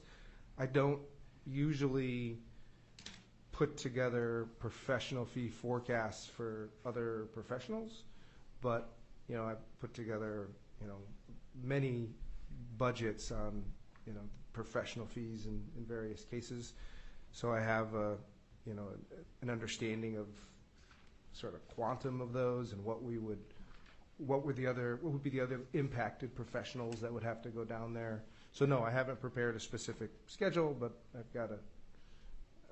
I have enough knowledge of how professional fee forecasts work to say it's a number. Okay, but my question is, have you done anything to quantify what that number is? Other than think through what the mechanics would be, no. I haven't put down on paper a forecast.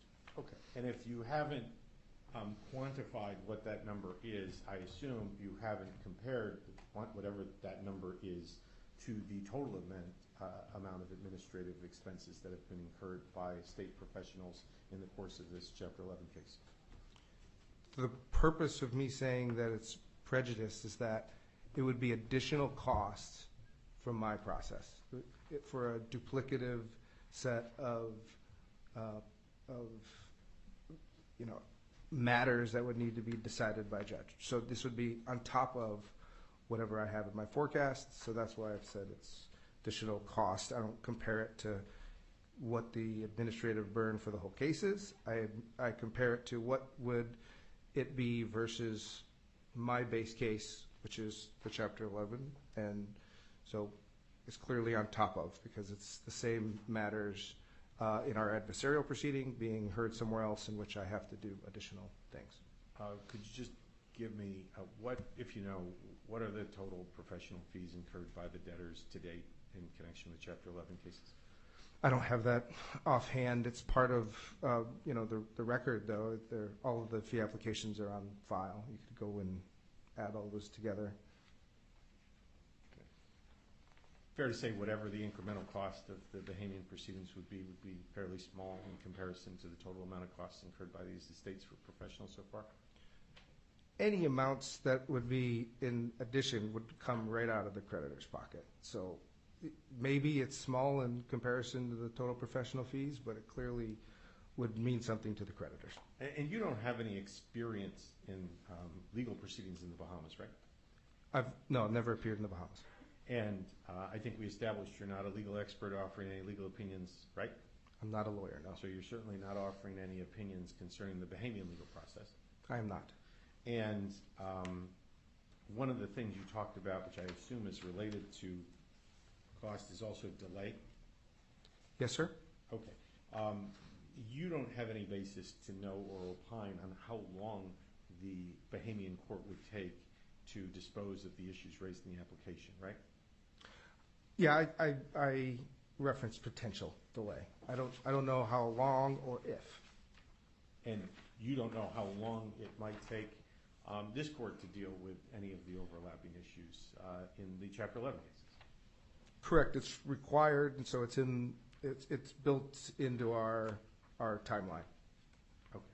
And since you don't know how long it would take in the Bahamas, and you don't know how long it would take in Delaware, I assume it's fair to say you are not in any position to compare the speed with which the two different courts could address these issues, right? I am not in a position to compare the speed between the two courts, no. Okay. One of the things you address, sir, in paragraph 24 of your declaration deals with an April 27 letter from the Bar Council in the Bahamas to the debtor's Bahamian counsel. It's Exhibit N to your declaration. Thank you. And is Joint Exhibit 50. Is that correct? Exhibit N, yes. Do you have a copy of that up there with you? No. Okay. May I approach, Your Honor? Yes.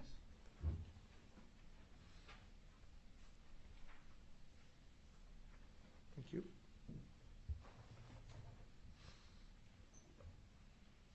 So, Joint Exhibit 50, which is Exhibit N to your declaration, who is Peter Maynard?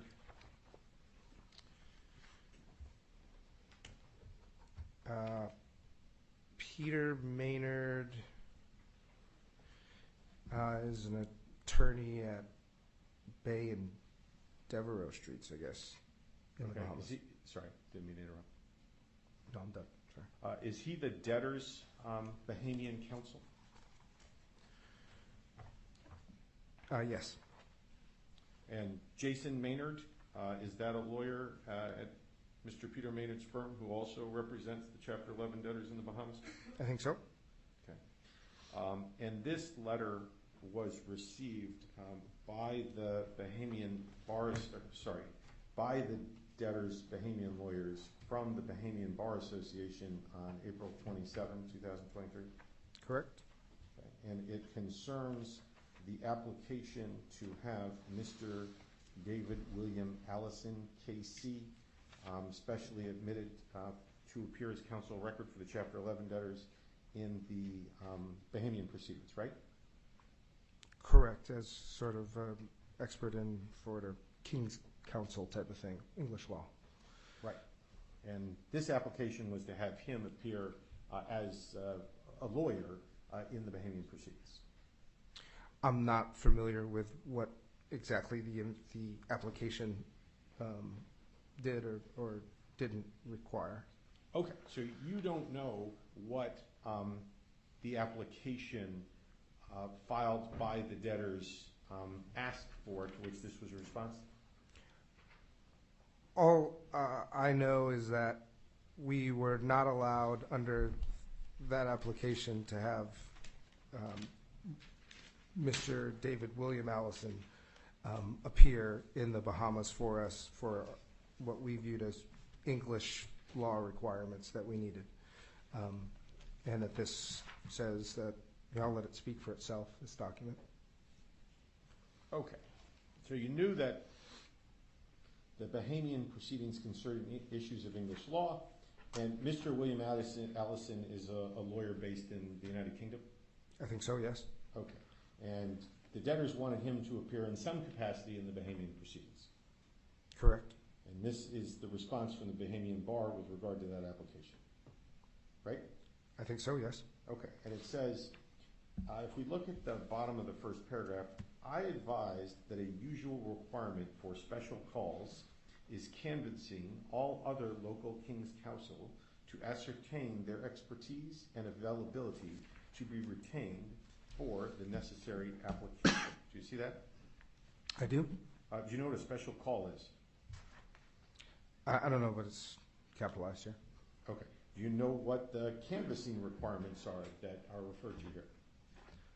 I don't know what the canvassing requirements are now. Do you know whether the debtors complied with the canvassing requirements specified in this letter prior to making the application? All I know is that the council is not minded at this juncture to approve my firm's application for a special call. Well, you also know that they invited you to provide dates of availability to appear to make oral representations as to why he should be admitted. Do you know if the debtors ever took up the Bahamian Bar's invitation to have that meeting? I don't know what's become of this or how far we've pushed it after this. So you don't know whether the debtors complied with the legal requirements to have Mr. Allison admitted, right? Don't know whether that happened one way or the other. Correct. And you don't know whether they took up the commission on its invitation to meet to discuss the issue, right? Correct. And as of today, you don't know whether Mr. Allison has or has not been admitted as of today, right? Correct. I don't know that. And just to be clear, if, well, let's look at your declaration.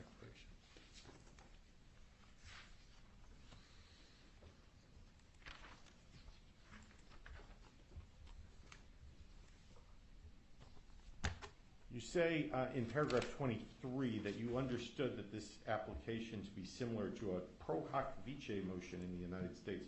What is a pro hoc vice motion in the United States? It's just a request to appear in front of a court. Do you know whether in the United States, in this court, a English lawyer could file a pro hoc vice motion to appear as counsel of record for the Chapter 11 debtors? Not a lawyer, no, I don't know. Don't know about that one way or the other, right? Nope, I don't know that. Sir, you gave some testimony concerning whether the possibility that customers may or may not have migrated from FTX trading to FTX digital markets, right?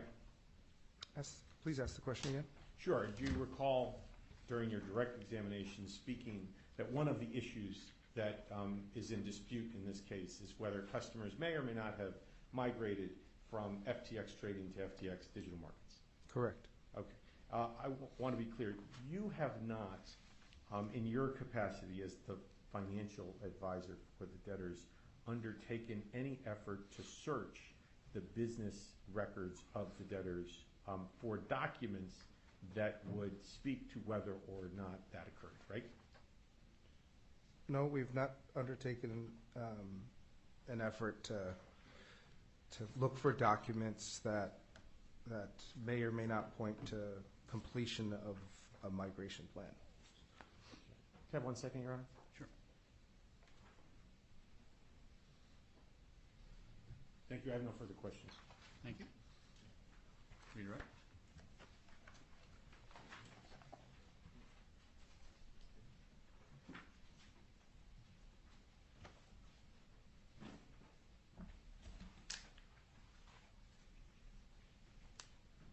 Sorry, Your Honor, I didn't know if there was any other questioning of Mr. Mosley, but happy to redirect. Mr. Mosley, Mr. Zakia showed you what's marked as Joint Exhibit 54, the letter from the Joint Provisional Liquidators. Do you still have that in front of you? I do. Have you reviewed this document in its entirety prior to your testimony today? Yes. In your opinion, as a restructuring professional, would creditors receiving this type of letter cause confusion as to with whom they should lodge a claim? Objection, speculation. Sustained. Asking for his opinion. Sustained. Mr. Mosley, Mr. Zakia showed you Joint Exhibit 11, which was the 2022 Terms of Service. Do you still have that? I do. Mr. Zakia took you through certain schedules annexed to the 2022 Terms of Service where FTX Digital Markets was referenced. Do you recall that? I do. Do you have an understanding as to whether custody of cash is a specified service under the 2022 Terms of Service? I don't think it's a separate service that's governed by one of the schedules. I think that's sort of core to the customer relationship and what FTX is doing with its customers. So I think it definitely does not say that FTX Digital Markets is the service provider for cash custody, if that's the question. It is. And how about with respect to custody of digital assets and cryptocurrency? Are you aware of anything in that document that identifies that being a specified service or being provided by FTX Digital Markets? It does not say it's provided by FTX Digital Markets.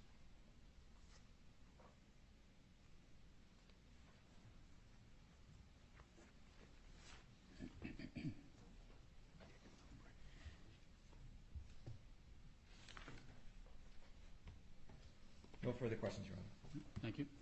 Thank you, Mr. Mosley. You may step down. Sorry, could we have 1 second before you excuse the witness? I don't allow recross. Okay, thank you. You may step down. Let's take a short recess here. We'll come back and we'll finish up. Try to plow through the rest of the day. So let's take a 15-minute recess. We'll come back at 11:15.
Good morning, Your Honor. Chris Shore from White & Case on behalf of the JPLs. There have been a lot of papers, exhibits, and testimony filed on this motion, so it's hard to know what the court sees right now as the key issues to be addressed. So feel free to interrupt me and focus me. I'm happy to do so. But I want to start by highlighting three overarching points. Well, I do have, here's my thinking at this point. From a practical standpoint, if I allow the JPLs to go to the Bahamas and proceed there, what could possibly happen? Because regardless of what the Bahama court does, I still have to make the same determination. And I have to do it on my own. And the assets that we are talking about are all under the interim jurisdiction of this court. So regardless of what Bahamas decides, if they decide, yeah, it all goes to digital, it doesn't go to digital until I say it goes to digital. So what are we gaining from a practical standpoint by allowing a proceeding to go forward in two different courts on the same exact issue? Okay, this is why I wanted to emphasize this point on the narrow scope of the relief and what we're actually seeking, because we're not seeking to have dual proceedings. We're not seeking you to cede your jurisdiction to the other court with respect to any of these issues unless you deem it appropriate to do so. What we're asking today, and the one thing that has to get done to start that process, is to file the application in the Bahamas court. That leads to another process that will require this court signing off on it and the Bahamas court signing off on it. It's either going to come in the form of one, a consensual protocol by affected parties to say, we agree, the following issue should be decided by the Bahamian court. The Bahamian court should tell Mr. Greaves whether the cash he has on hand, over which the Bahamas court has jurisdiction, not you, because it's not property of the debtors, it's property of the Bahamian court, can proceed in the Bahamas. The issue of whether or not the terms of service should be voided as a fraudulent conveyance will occur in this court. We'll work out a consensual process, and Your Honor will either agree with it or not and say, okay, we get it. This goes here, here are the procedures. That's one way of handling it. Another way of handling it is to just have the two courts talk to each other, and that has happened in the past. We have a basket of issues. The parties can't seem to get out of their own way to discuss whether any of this should occur anywhere else. And we're going to tell you, the Chapter 11 court, am going to decide all issues relating to Chapter 5. I'm going to deal with all issues relating to the terms of service as they apply to the accounts of the debtors, etc. We could do it that way. We could do a hybrid, where the parties get as far as possible along the lines of a protocol that allows these two courts to exercise their jurisdiction without running afoul of each other's stay, and then come to the court with a set of procedures and say, we can't decide these four issues. The debtors take this position, the JPLs take this position, the UCC takes that position, and it's going to need to be sorted out.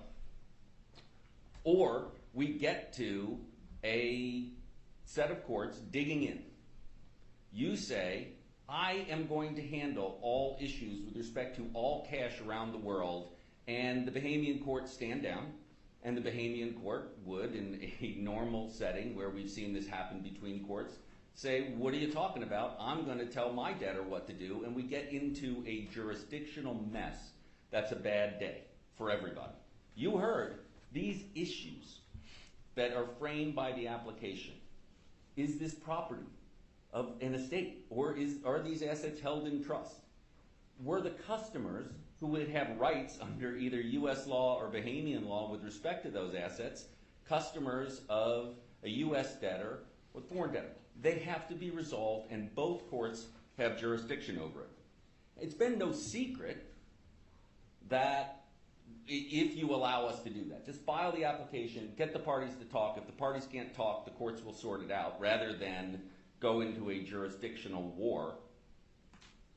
It gets worked out. Our position is going to be, The Bahamian court's the best court to deal with Bahamian law, English law, Barbudan law, Antiguan law, because that's all under the Commonwealth, and this court is best charged with dealing with the Chapter 5 issues. Wait, are all these things void? Right? Can they be avoided as a fraud?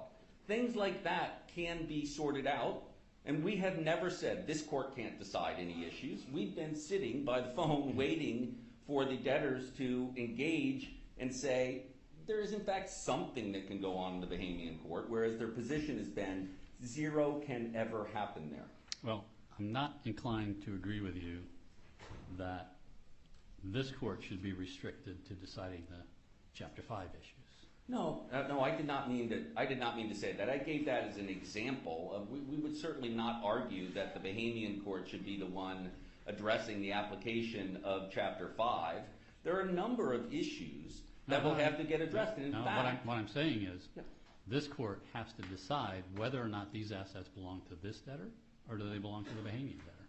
Well, that issue involves a question of English law, as we've laid out in the papers, and this court is authorized to abstain in favor of the Bahamian court, to have the Bahamian court resolve certain issues, and the Bahamian court is authorized to abstain and say, Your Honor can do it, or you're both authorized to say, we'll hold joint hearings, we'll hear all the evidence together, and then we will decide amongst ourselves how the issues are going to be decided.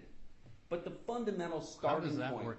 I know we did that in Nortel, and I was involved in the Nortel case, but what do we do? I mean, a joint hearing, and the Bahamian court and I disagree. Mm-hmm. So then what happens? Now I've got in rem jurisdiction over the assets, so my decision controls. Your decision would control with respect to the debtor's property in the United States, over which it has accounts, and your jurisdiction would not extend to what Mr. Greaves told you are the assets of DM, which are under DM's control, which are those accounts. Limited, very limited assets, yes. But it's not. It's not. Well, I'm going to get to the practical implication of this. But at the end of the day, if you're going to disagree, and we're going to lead to a jurisdictional squabble, which I think we should all work as hard as we can to avoid. That's not a good day for anybody. Wouldn't we rather deal with it up front than do what Judge Peck did in Lehman, which is allow people to litigate these issues and then say, well, I'm just not recognizing what the English court said. Sorry, you wasted your time doing it. That seems to me to be an inefficient process. Well, that's what I'm trying to avoid as well. Right. So it seems to me that starting out at the beginning saying, of course there are issues that need to be dealt with the Bahamian court. Mr. Greaves can make an application to say, can I use the money that's on deposit on the basis it's not a trust asset? Why can't he do that? The debtors are saying, absolutely not. You are restricted to the unrestricted cash right now, and you're going to litigate with me for a year or years over the adversary proceeding with $1 million in cash. Well, if the Bahamian court has in rem jurisdiction over assets, then they're in the same position with regard to those assets that I am with regard to all the other assets. Correct, but the debtors aren't agreeing to that. The debtors are saying Well, it is a stay violation for the Bahamian court to exercise its in rem jurisdiction to decide issues. And this is what the debtors are really concerned about.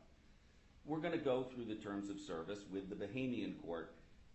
Look, what's going on here? It says here, this is this, and the Bahamian court's going to render a ruling under English law. Normally that would not be a problem, but I think the debtors are reticent of, well, I've appeared in that proceeding, and somebody's going to argue that's res judicata against me when we talk about it in my own case with respect to the ownership of the funds. We can solve that in a protocol. That can all be addressed to make sure that we're not running into that problem. But you can't say, I don't want the Bahamian court to issue any ruling with respect to what it believes English law means with respect to the cash that is in the debtor's hands, because that might affect my negotiating position in this case or might affect you. Well, it's not. You're telling me loud and clear it's not going to affect you. At the end of the day, you're going to have to come to that decision. And it may be that the English court under English law determines that they're not trust assets. And it may be that you determine under English law with the reference to experts and listening to the experts, you determine they are trust assets. The cash the debtors have are trust assets. Well, one of the benefits is under English law is it's written in English. So I can read it for myself and understand what it says. As opposed to, I've had cases involving laws of Mexico where there's dispute over what the translation of that law is. But I don't have that problem. It may be when we negotiate a protocol that is the result that people come to. I do think, having been through it with Bahamian Council, there are going to be some specific issues with respect to English trust law and whether the language in the document is sufficient to, under English law, confer trust obligations. There are going to be issues with respect to novation under English law and whether English common law provides for the terms of service, as you saw in the testimony today, to be novated such that the customers who access the portal with or without the pop-up became customers according to those terms. So those are all things I can decide under English law with the use of expert testimony, and I can read if there's case law, I can read the case law. If there's statutes, I can read the statutes. I can understand it. I'm not saying you can't. I'm also saying that it may be that if what ends up happening is we run a proceeding in the Bahamas and there's an evidentiary record created and there's a reasoned decision created by the English or the Bahamian court applying English law, you might or might not find it persuasive. Nobody is asking you today to agree to cede any of your jurisdiction or supervisory powers over anything. The only thing we are asking you today is let us invoke the jurisdiction of the Bahamian court and give us some guidance as to what you want us to do with respect to a protocol.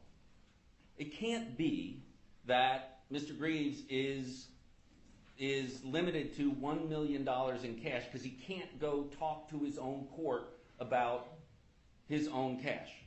Or he can't go out and seek to have customers file proofs of claim based on the determination under English law from the perspective of the DM estate. These are or are not customers and creditors of your estate.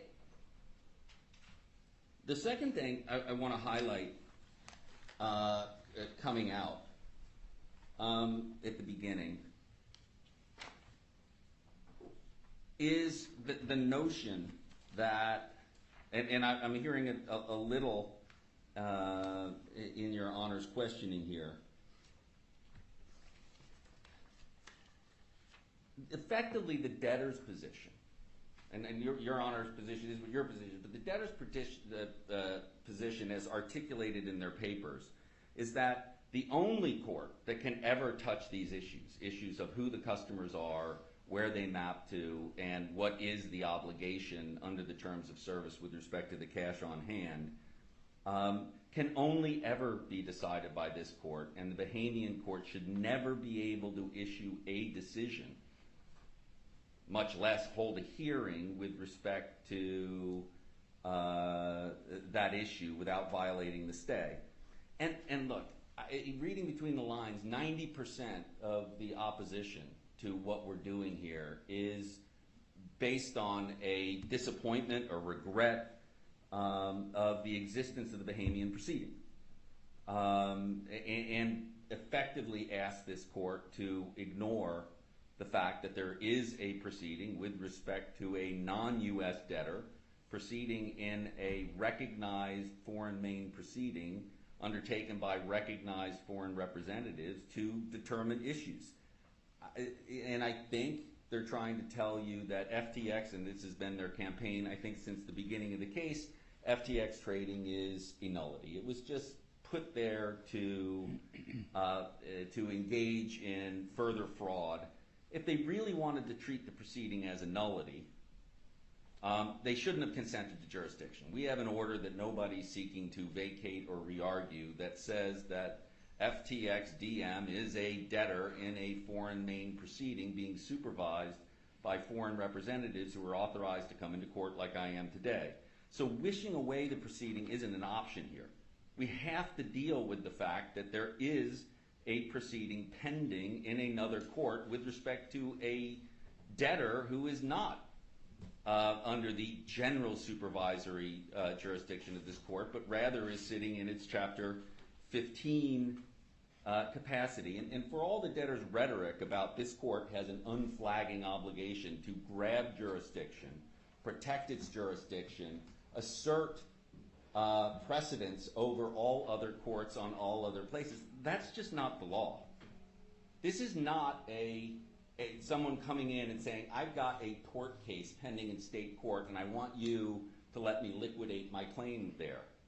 This is 3 proceedings, a 11, a 15, and a Bahamian proceeding. And there has to be a way to work out issues that can be decided in one case, but necessarily might have effects or might not have effects in the other proceeding. And far from advocating the debtors box out at all costs, this is what the federal judiciary says about what's supposed to happen in Chapter 15. And I emphasize it because the debtors have tried to write out entirely the notion of cooperation and the fact that we should at all costs be trying to avoid the loggerheads between 2 courts. This is from the U.S. Courts Gov website, Bankruptcy Basics on Chapter 15. The purpose of Chapter 15 and the model law on which it is based is to provide effective mechanisms for dealing with insolvency cases involving debtors, assets, claimants, and other parties of interest involving more than one country. This general purpose is realized through 5 objectives specified in the statute, and the first one is to promote cooperation between the United States courts and parties of interest and the courts and other competent authorities of foreign countries involved in cross-border and insolvency cases. There has to be some cooperation. And we're just not willing to accept the notion that where we should go here is what the debtors are advocating, 0 cooperation. You take jurisdiction over all issues. Any other court that tries to exercise its jurisdiction over its own debtor takes a back seat, and if they do anything, it's a stay violation by the JPLs, anybody who argues the case, and by the court that issues the ruling in that case. That is not cooperation. One final overarching point. There's a lot of insinuation and attack on the JPLs and how they have dealt with what Mr. Ray has described as the dumpster fire. Unless the court has questions, I don't intend to spend a lot of time defending the JPLs. They are not, as the papers insinuate, meddling kids seeking to interfere with some master plan. As you saw with Mr. Greaves, they are experienced professionals trying to fulfill their fiduciary duties under difficult circumstances, like the absence of definitive records and answers with clear instructions. And they're proceeding as recognized foreign representatives in a recognized foreign main proceeding. 2, I'm not going to defend the fees that were spent any more than ask the debtors to defend their $225 million to date. This is an expensive process due to no fault of Mr. Ray or the JPLs. I'm not asking you to decide, nor do you need to decide on this motion, who's breaching the cooperation agreement, if anybody. That's an issue for another day. For today, the evidentiary record is clear and uncontested that 1, the JPLs repeatedly tried to engage the debtors in good faith to discuss a protocol. And 2, they gave the debtors advance notice of the filing, where they threatened a stay violation and then used that breathing space to file their own adversary proceeding. The notion that we should proceed with this proceeding because it's before you now is an issue that's going to have to be decided, among other things, as we pointed out in our motion to dismiss. It's a violation of the Chapter 15 stay on their part to move forward with that adversary proceeding, because that one is clearly seeking to avoid the digital's interest in assets in the United States, the Moonstone and Silvergate accounts. So the basis for saying we're not going to lift the stay and we're going to proceed here because we have a first filed proceeding that has teed up the issue, is one in dispute. Finally, with respect to the debtor's unclean hands argument, given Mr. Mosley's testimony on cross, it's hard to see how any actions by the JPLs to set up a claims portal or by the Bahamian court to ask that they refile a PROHOC was anything wrong, much less rose to the extent that the JPLs have somehow forfeited their right to proceed on a lift-stay motion. On the contrary, I think the record is clear that the JPLs have assiduously complied with the stay, and I think it's clear that the debtors are using it offensively here. I don't see any explanation for the questions on how much the cash the JPLs have, other than a pointing out that the debtors can use the stay here to strangle the JPL's case. I mean, it's clear. I mean, I think the point is that, just to be clear, we hold the automatic stay. If the judge enforces it, you're not going to be able to even fight. So on to the argument. In the papers, we defended our starting position that the stay does not apply to the filing of the application, just the filing of the application, the invocation of the court's jurisdiction without deciding what issues are going to be decided there or this court and what are the procedures on which they're going to be decided. Well, what control do the JPLs have once the application is filed and the Bahamian court says, well, this is what you got to do? I want to decide. The Bahamian judge says, I want to decide whether or not these assets that are located in the United States belong to the Bahamian entity. I have not, my motion has not sought leave for the Bahamian court to issue. I'm asking you what the Bahamian court could do on its own. Well, the Bahamian court can do on its own what Your Honor can do on your own without calling up the Bahamian court with respect to the adversary proceeding. You don't have to call them up and say, how am I going to decide this issue? But what I'm advocating here is there needs to be a process set up. And if that means we have to go to the Bahamian court and say we're filing the application, but for the next 2 weeks we're going to try to, or 1 week or 4 days, going to try to hammer out a means of making sure that the courts aren't leading to conflicting results. And if not, you're going to have to pick up the phone and talk to Chief Justice Winder and work it out. Or otherwise, we are going down this process with conflicting results. And the debtors, to be clear, the debtors, I'll get this on prejudice, the debtors always have to go to the Bahamas court. There's no question, even if they won the case, they convince Your Honor, based on evidence from competent witnesses, that all of the customers stayed with digital. That FTX DM was set up as a fraud, as a nullity, and everything about it should be voided. There's still property in the Bahamas in the form of the real property and the cash and crypto, including the crypto being held by the Bahamian Securities Commission. They still have to go get that. Setting up a process in which one court says, I don't care what you think, I'm going to decide this issue, isn't going to foster comedy on the other side to say, okay, well, I'll not return these assets.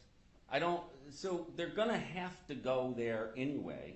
We should just get out in front of it and come up with a means of solving your problem. If we can't solve the problem, you're going to have to solve it because both courts have jurisdiction over their debtors and have to decide issues with respect to the terms of service and the nature and extent of the interest in the cash. It has to happen.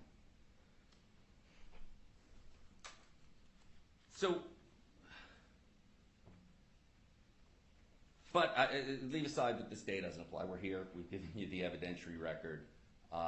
Let me argue that why the stay should be lifted again, just to allow the application to be filed and work out a cooperation agreement, either consensually or non-consensually with the courts.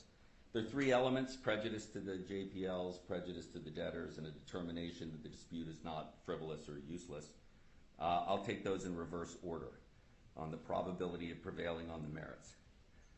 I know the debtors want to jump down the road on the merits of the underlying dispute, and Your Honor has heard something on the merits of the underlying dispute.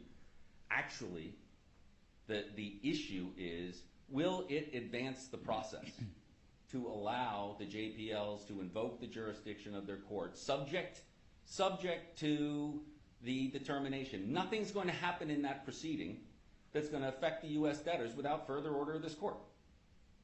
Just sets up the process. I think the debtors should be directed, because they have an obligation both under the code and under the cooperation agreement to negotiate that in good faith.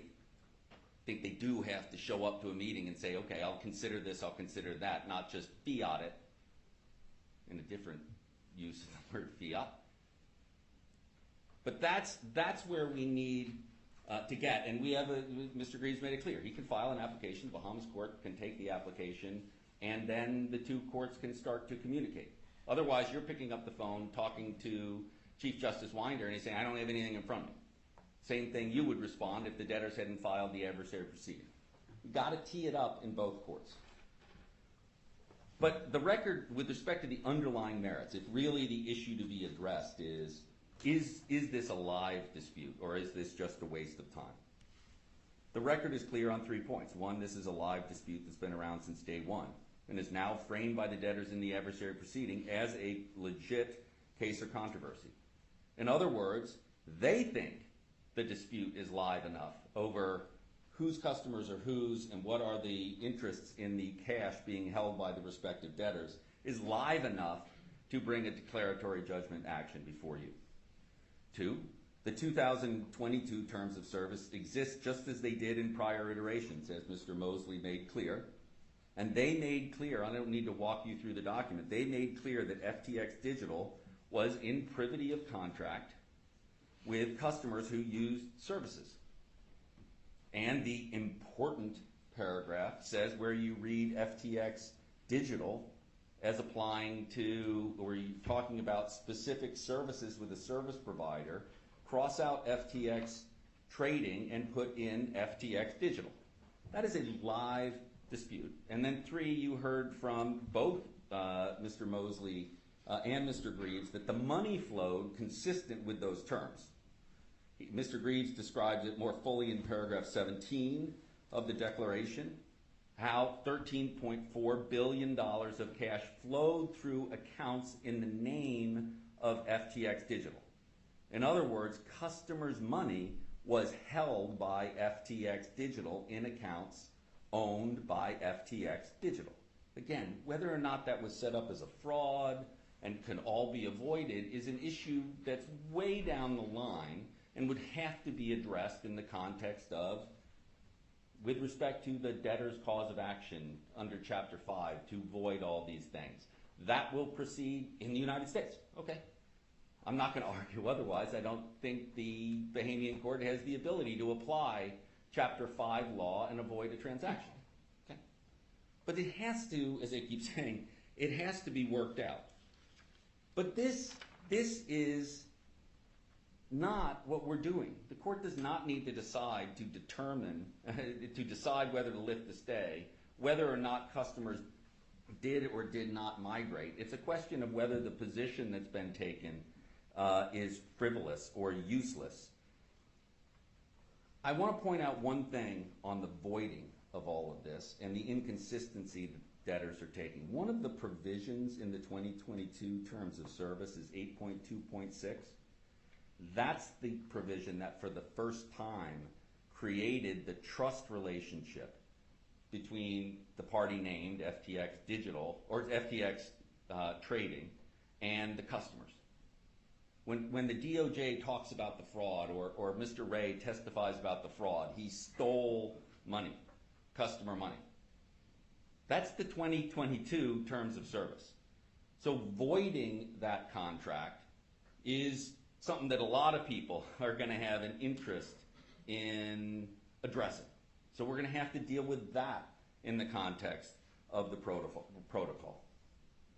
Again, all this leads to, the end of the day, either a consensual sorting of issues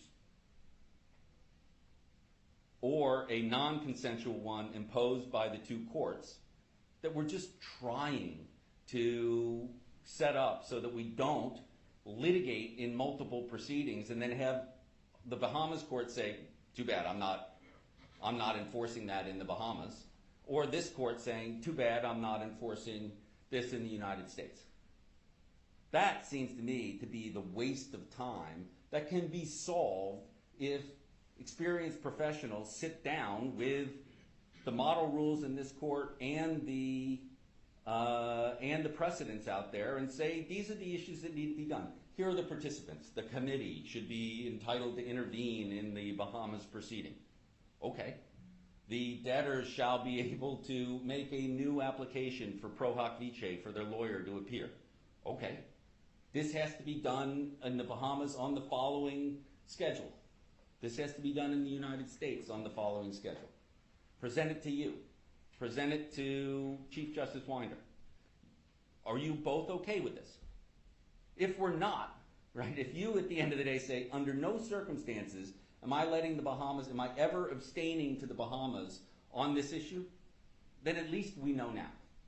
As opposed to running down the road and litigating this issue only to have the Bahamas court say, I don't care what the U.S. court says, or you say, I don't care what the Bahamas court says.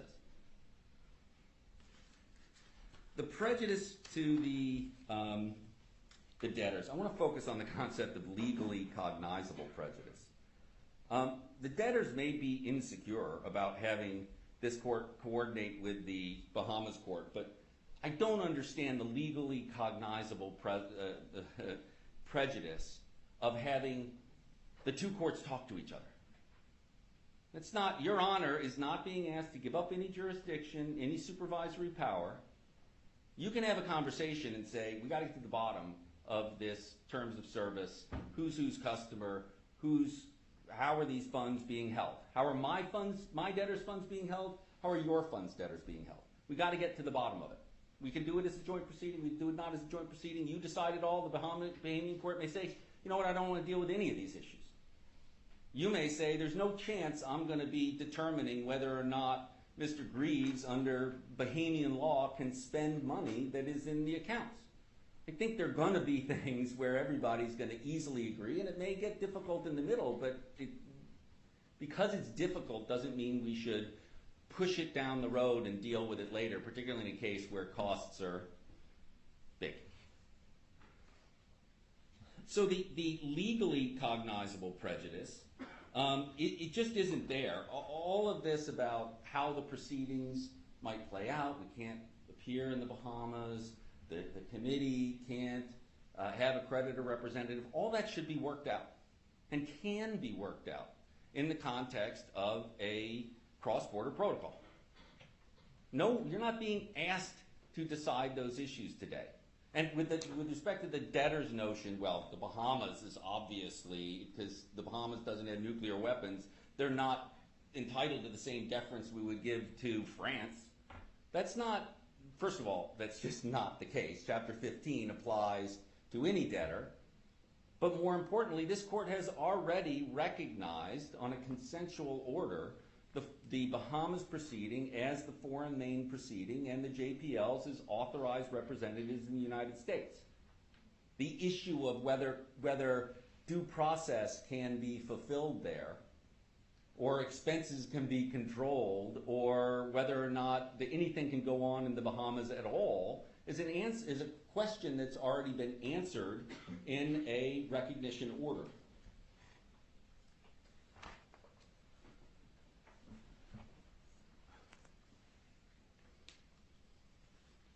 Finally, prejudice to the JPLs. What happens if Mr. Greaves can't file the application? He can't invoke the jurisdiction of his court to get an answer. I got cash sitting here. Can I spend it? Or I've got an obligation, fiduciary obligation, to determine who my customers are, track them down, and provide notice of my proceeding. What happens if he can't do that? The testimony, I think, is clear from today and in his declaration. One, the JPLs are appointed by the Bahamas court with specific fiduciary and other duties and specific powers. They are a creature of the court. 2, one duty is to seek directions where the estate needs resolution of legal issues affecting the assets or liabilities. It's got an obligation to go to the court and seek instructions. 3, there are issues facing the digital estate with respect to what is its property, what of that property is held in trust, and who are the customers who are entitled to share in the assets, either specifically their assets held in trust or non-specifically as a general creditor. And they can't, as the questioning made clear, just ignore their duties. They can't close the case. I get it. The debtors, if we all woke up tomorrow and the debtors were faced with a situation, the SCB never acted. It never exercised its police powers to close down that business and start a provisional liquidation. And Mr. Ray had come in and had filed that entity here. Okay, that I guess that might be more efficient. It might not be more efficient. I don't know. But we can't wish it away. They have specific obligations to go to their court, and the debtors are saying they can't. The debtors are putting them in a fiduciary trap and asking Your Honor to order that trap, where they have obligations to fulfill, and they can't get comfort from their court that listening to the United States or listening to Mr. Diedrich is a fulfillment of their fiduciary duty. They can't just say, you know what, let's remigrate all the customers back. They can't say, let's just send all our cash over. They can't say, let's just release all of our claims for the return of the billions of dollars that flowed out of the digital accounts to the U.S. accounts. They can't. Practically speaking, in a proceeding that we can't wish away, there are processes that need to be filed, and I'll say it one last time. This court recognized that proceeding as the foreign main proceeding and legitimized the Bahamian court and the proceeding as a proper use of Chapter 15. So, I'm going to say this one last time too. We are not, and have never asked the court, nor am I advocating now, we didn't write it in the papers, we're not asking for it in the order granting the stay. Asked to do anything other than lift the stay to allow the filing of the application, subject to the term that nothing's happening with respect to the debtor's property or the debtor's rights without further order of this court. And quite frankly, I do think we need an order directing the parties to work in good faith to take that first step. No one's asking you to walk the whole staircase and move down this process. But I think it is a valid use and probably an important use of the U.S. debtor's assets right now and the JPL's assets. This isn't free. To find out at the beginning, can we just avoid the position nobody wants to put a court in? We don't want to put you in the position, we don't want to put the Bahamian court in the position of saying, you know what, I'm not buying into this. I am not ever going to enforce an order of the Bahamian court or the Bahamian court saying I'm never going to enforce an order of the United States court that says that FTX DM was void from the start. So we got to take the step. Parties should be asked to, on a near-term basis, negotiate in good faith to get to that protocol. And if we can't decide it, to come back to Your Honor on some other basis and say, this is what we think the protocol should be. And then we can address the issues of, well, that's not really right. You're asking Judge Dorsey to give up his jurisdiction over an issue relating to the 2022 terms of service. Your Honor, we don't think you should do it. And you may say, I'm not approving that part of the protocol. I think where we get is we're going to have joint hearings on the terms of service and the migration. We may have to have a joint hearing on whether FTX Digital alone among the FTX enterprise was a specific instrument of fraud. But we should be able to work this out. We really should.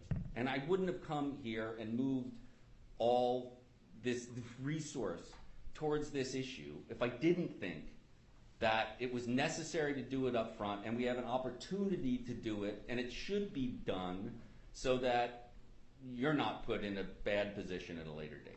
So unless Your Honor has any questions, I'd ask you to grant the motion as specified in the order for the specific actions that we've laid out in the motion. Okay, thank you.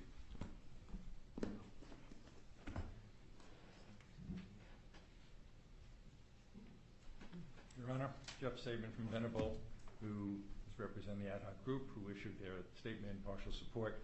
I want to answer your two questions that are vexing you. First, if it were to be quickly, because our clients, like others here, are international customers who are worried about one thing, maximizing their recovery in as short a period of time as possible. If there were to be, even perhaps before you were to make a decision here, a call with two judges, okay, who certainly everyone in this room respects for what they do, to talk to each other and say, you know what? Yes, we can have joint hearings. We can focus the issues. We can even decide amongst ourselves right now that if we were to disagree, maybe we'll have a discussion on appointing a third who would be effectively the final arbiter of those issues. Anything that we can do pragmatically, and I think you have the power to do this, that's what we are otherwise pushing for. And we're pushing for it for all the reasons that all parties seem to say, which is we need to get to an understanding of the facts relevant to these key issues of law to move this case forward. Thank you, Your Honor. Thank you. Anyone else wish to speak in support of the motion? Okay.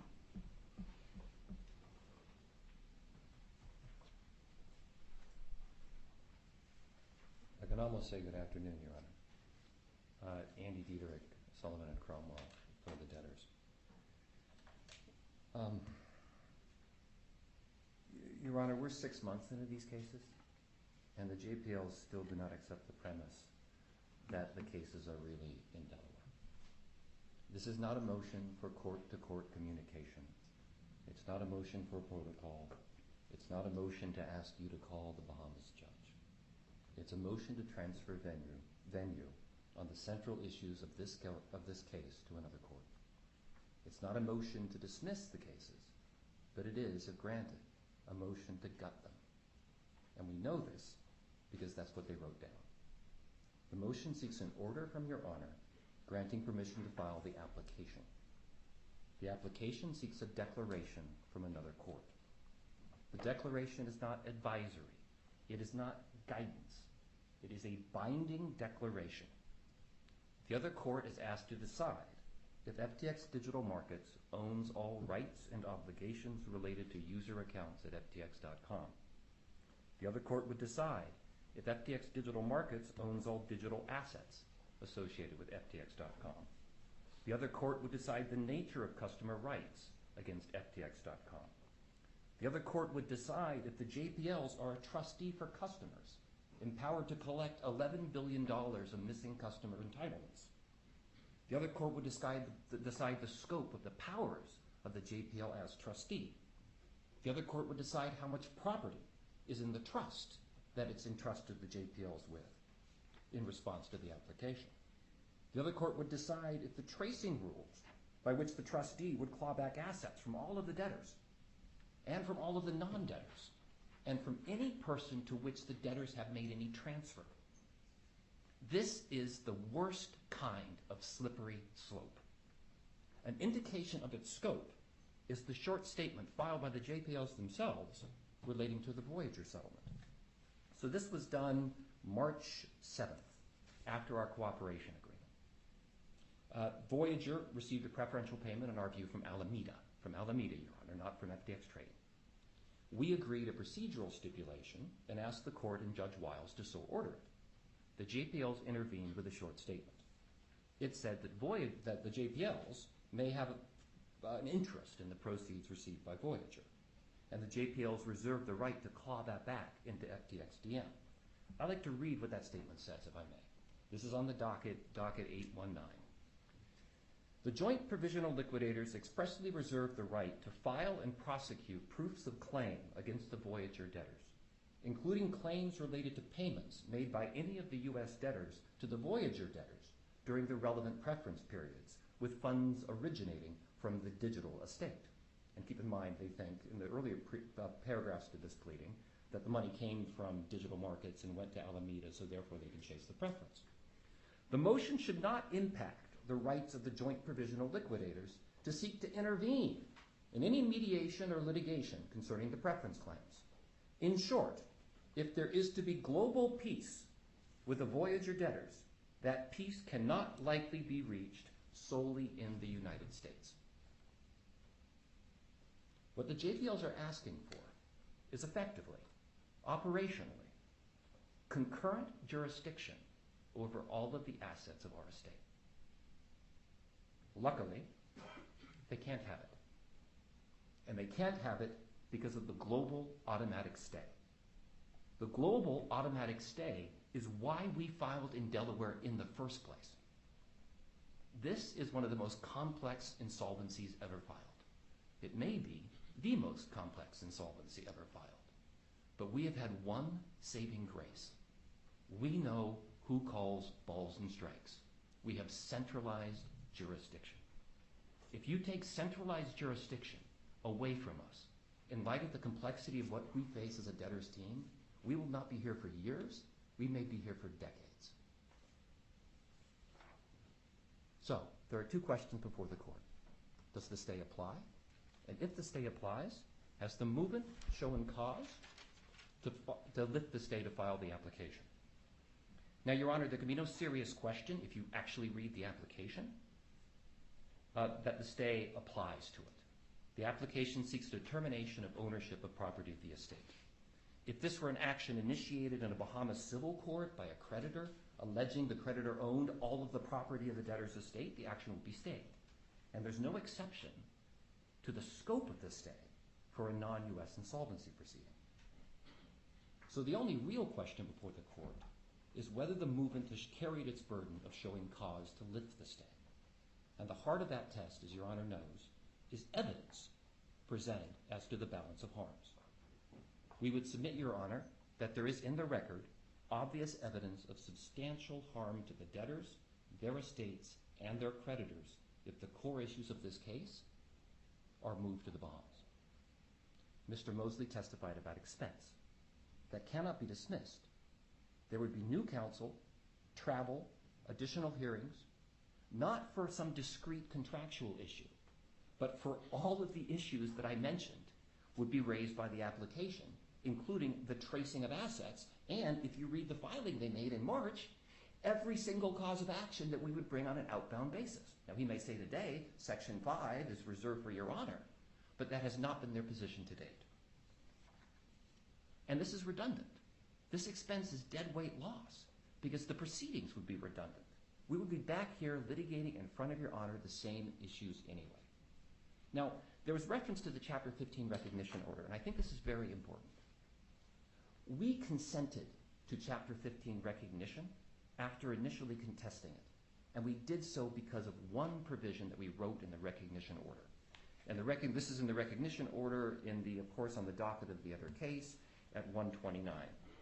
And it says, nothing, paragraph 9, nothing in this order or any relief granted hereby requires the court in the Chapter 11 cases to defer to any decision in the Bahamian liquidation proceeding with respect to or alters the quote's de novo standard of review on any matter raised by the Chapter 11 debtors before the court in the Chapter 11 cases with respect to property of the Chapter 11 debtors, including without limitation the scope of property of the estate or the application of the automatic stay. We bargained for that because we expected that this would happen. We recognize the JPLs because they need representation in the United States to vindicate their rights. But we did not, by doing so, cede the primacy of the Chapter 11 to determine what is property of this estate and all of the rights that come with that. If there is something that is not property of our estate over which Digital Markets has custody, then there is a purpose for the Chapter 15, and we fully support that purpose. We also fully support the Chapter 15 to make sure that we know who can speak for the JPLs in federal court. But that's it. So it is redundant, because I can virtually assure you that if we were simply to allow litigation to proceed in the Bahamas, and a result of that litigation were to come back here, I think it highly unlikely the debtors would support that judgment. We might. We don't know what it says. But I think it's highly unlikely. And not only that, but not only we would have to support it, but every other stakeholder would have to support it. Because that language benefits not only us, it benefits all of our stakeholders as well. So the cost is incremental cost. There's no cost savings. And as I said, this is not just about us. This is about every other party in the case that would also need to go through the process that we ourselves have not yet completed to get a KC into the Bahamas court to represent us. Everyone would have to go through that. And, Your Honor, unlike a lot of the state cases, these aren't sunk costs. The Bahamian proceeding on these issues is not even at the starting line. We have no investment in the process there. Mr. Greaves testified he's not aware of a single creditor appearing in the Bahamian joint liquidation proceeding. Contrast that to what we've already accomplished in this case today. But, something not in the evidence is equally prejudicial, and I want to speak to it as a lawyer. Because venue here is not simply about who decides, but it is about the law they use to decide the question. And we've been treating the law like it's a fixed thing. But the important principles of law are not fixed at all. What is at issue? At issue is whether or not they need to come to this court and ask to establish, with a burden of proof on them under Section 362, that they have an interest in property of the estate. Congress gave the debtor the benefit of the burden of proof on that question. And the first thing that might happen if that question leaves this court is we lose the burden of proof. But that pales in comparison to the second issue, the question of constructive trust. We've talked a lot about customer property interest. We've been working through the question of whether customers have a property interest in digital assets or fiat currency for months. It is a very, very advanced discussion with many different stakeholders. There's been 2 separate adversary proceedings filed in this court on that question, and they're suspended to permit these discussions to continue. Now, the question of customer property rights has 2 elements. The first is contractual. Is there a user agreement or another contract that creates a trust or a bailment under contractual law? We have user agreements under U.S. law, Australian law, Cypriot law, Japanese law, Swiss law, and English law. We've looked at the question each. For FTX.com, the question is governed by English law. And the question, the English law question, is whether that contract creates an express trust. We believe the question is straightforward, and the answer, after our work, is no. But the matter's not before the court. If it's ever litigated, and if the question is even clear enough to be litigated, we believe Your Honor will agree when you hear the evidence, and we clearly believe you're competent to do so. But that's not the interesting question. The interesting question under virtually all of these arrangements is constructive trust. And as a federal court sitting in Delaware, Your Honor should apply Delaware conflict of law principles.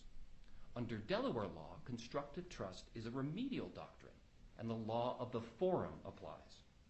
This means that the substantive law of constructive trust, to be applied to all of our creditors who are before you, will be Delaware law. For all customers and all creditors alleging a constructive trust or a similar equitable property interest. The ad hoc group of customers, I think they're represented here today, pled it this way in the papers before the court, and we agree.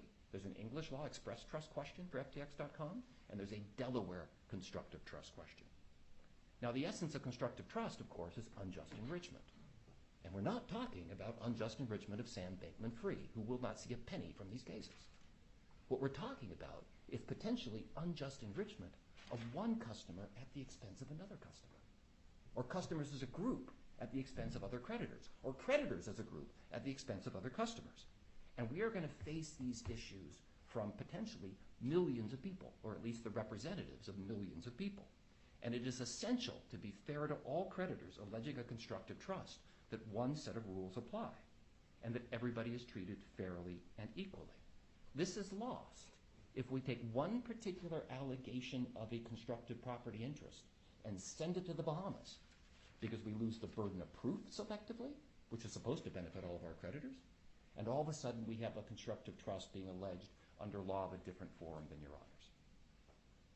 Now, this is important. If you look at docket Joint Exhibit 7, this is also on the docket at 1193, this is the declaration of Meta McMillan Hughes, which was admitted into evidence by the JPLs without objection from us. And I just want to point to one quick provision, which is in paragraph 6. And in paragraph 6, she says, in addition, certain relevant regulatory and insolvency issues are governed by Bahamian law, blah, blah, blah, blah, blah. But then she says, trust issues are also likely to be governed by Bahamian, English, or Antiguan law. I think that's probably true. If venue goes to the Bahamas, those laws will govern trust, constructive trust as well. If they stay here, Delaware law will govern at least constructive trust. And if that's not enough prejudice, Your Honor, I want to talk about the plan process. And here I have one single slide, if we can put that up.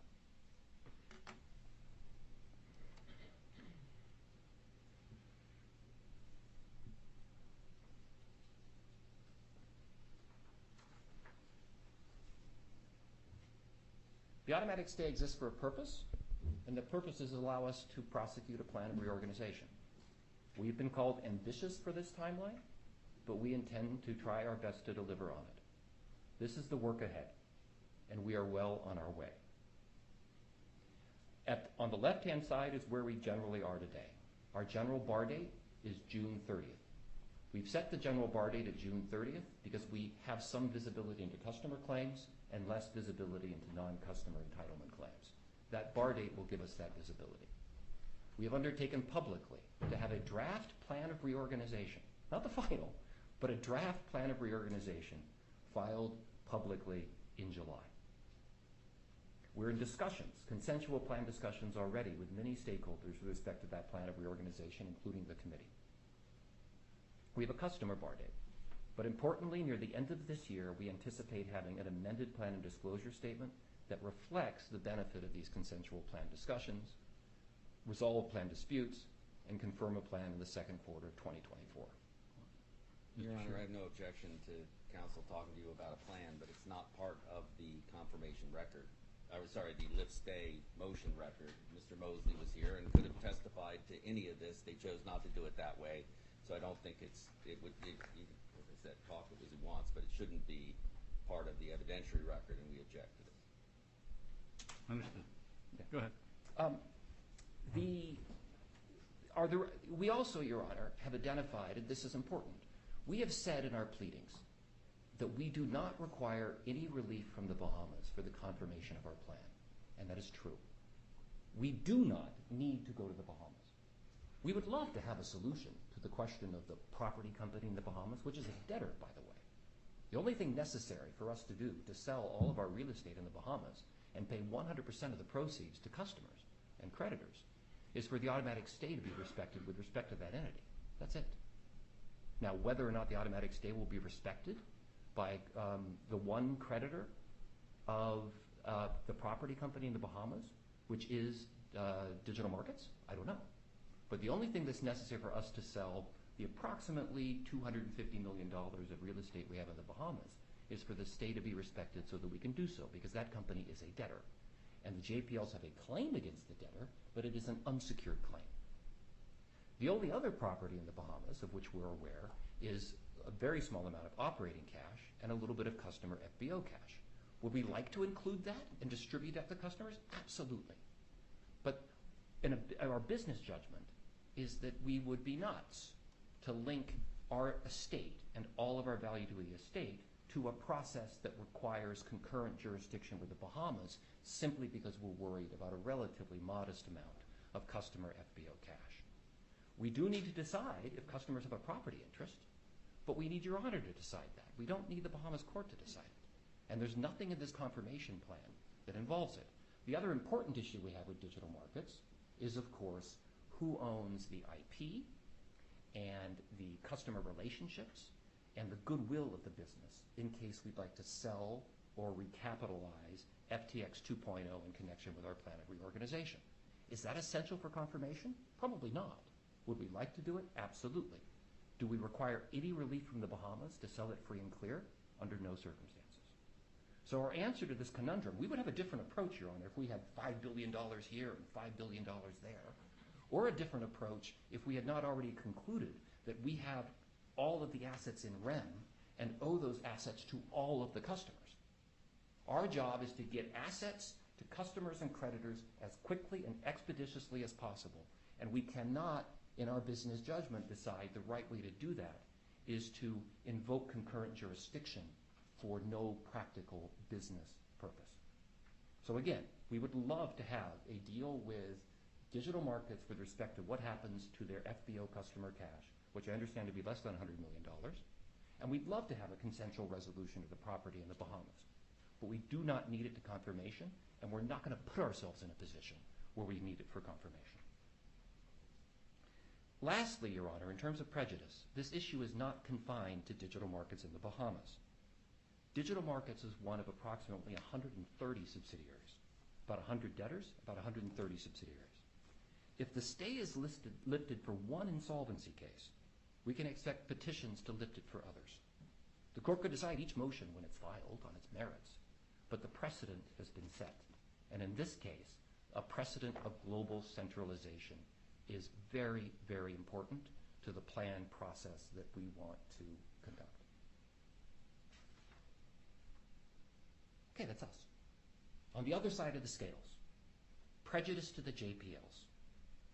Well, there's virtually no evidence of this in the record. And Mr. Shore talked about legally cognizable prejudice. I want to focus on exactly that. In some of the papers, there was a reference that Bahamas proceeding might be quicker, so it could be cheaper. Well, again, our view is it's entirely redundant, so any cost is incremental, and any cost is a deadweight loss. But if it's quicker, one has to ask ourselves, all right, well, if it's quicker, then that has a relationship to whether or not that proceeding will then be respected by Your Honor, ourselves, and the other stakeholders in this process. And I would submit that the alleged defects of slowness in a federal court process that gives notice and opportunity to be heard to everybody as it musts is not legally cognizable harm in a federal court.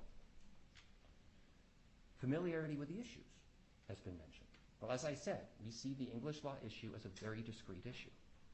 Your Honor has already done a cryptocurrency case, unlike many judges around the world. Your Honor is familiar with the basic principles, thanks to that case and this case and everything else. We would argue Your Honor is equally capable, if not more capable, of a Bahamian judge to deciding an English law question. But regardless, speculation about the relative familiarity sets of two judges is not cognizable prejudice that shows cause to lift the stay. Mr. Greaves acknowledged on the stand today, this court can hear the issues that concern him. The court is competent to hear the issues that concern him. And the issues raised in the application, what do they own and who are their creditors, are the same issues as what do we own and what are our creditors. And those are the same issues set forth in the adversary proceeding. So we are talking about a redundant proceeding. The harm in the record, and there was evidence of this harm, the harm in the record is harm to the JPLs as fiduciary.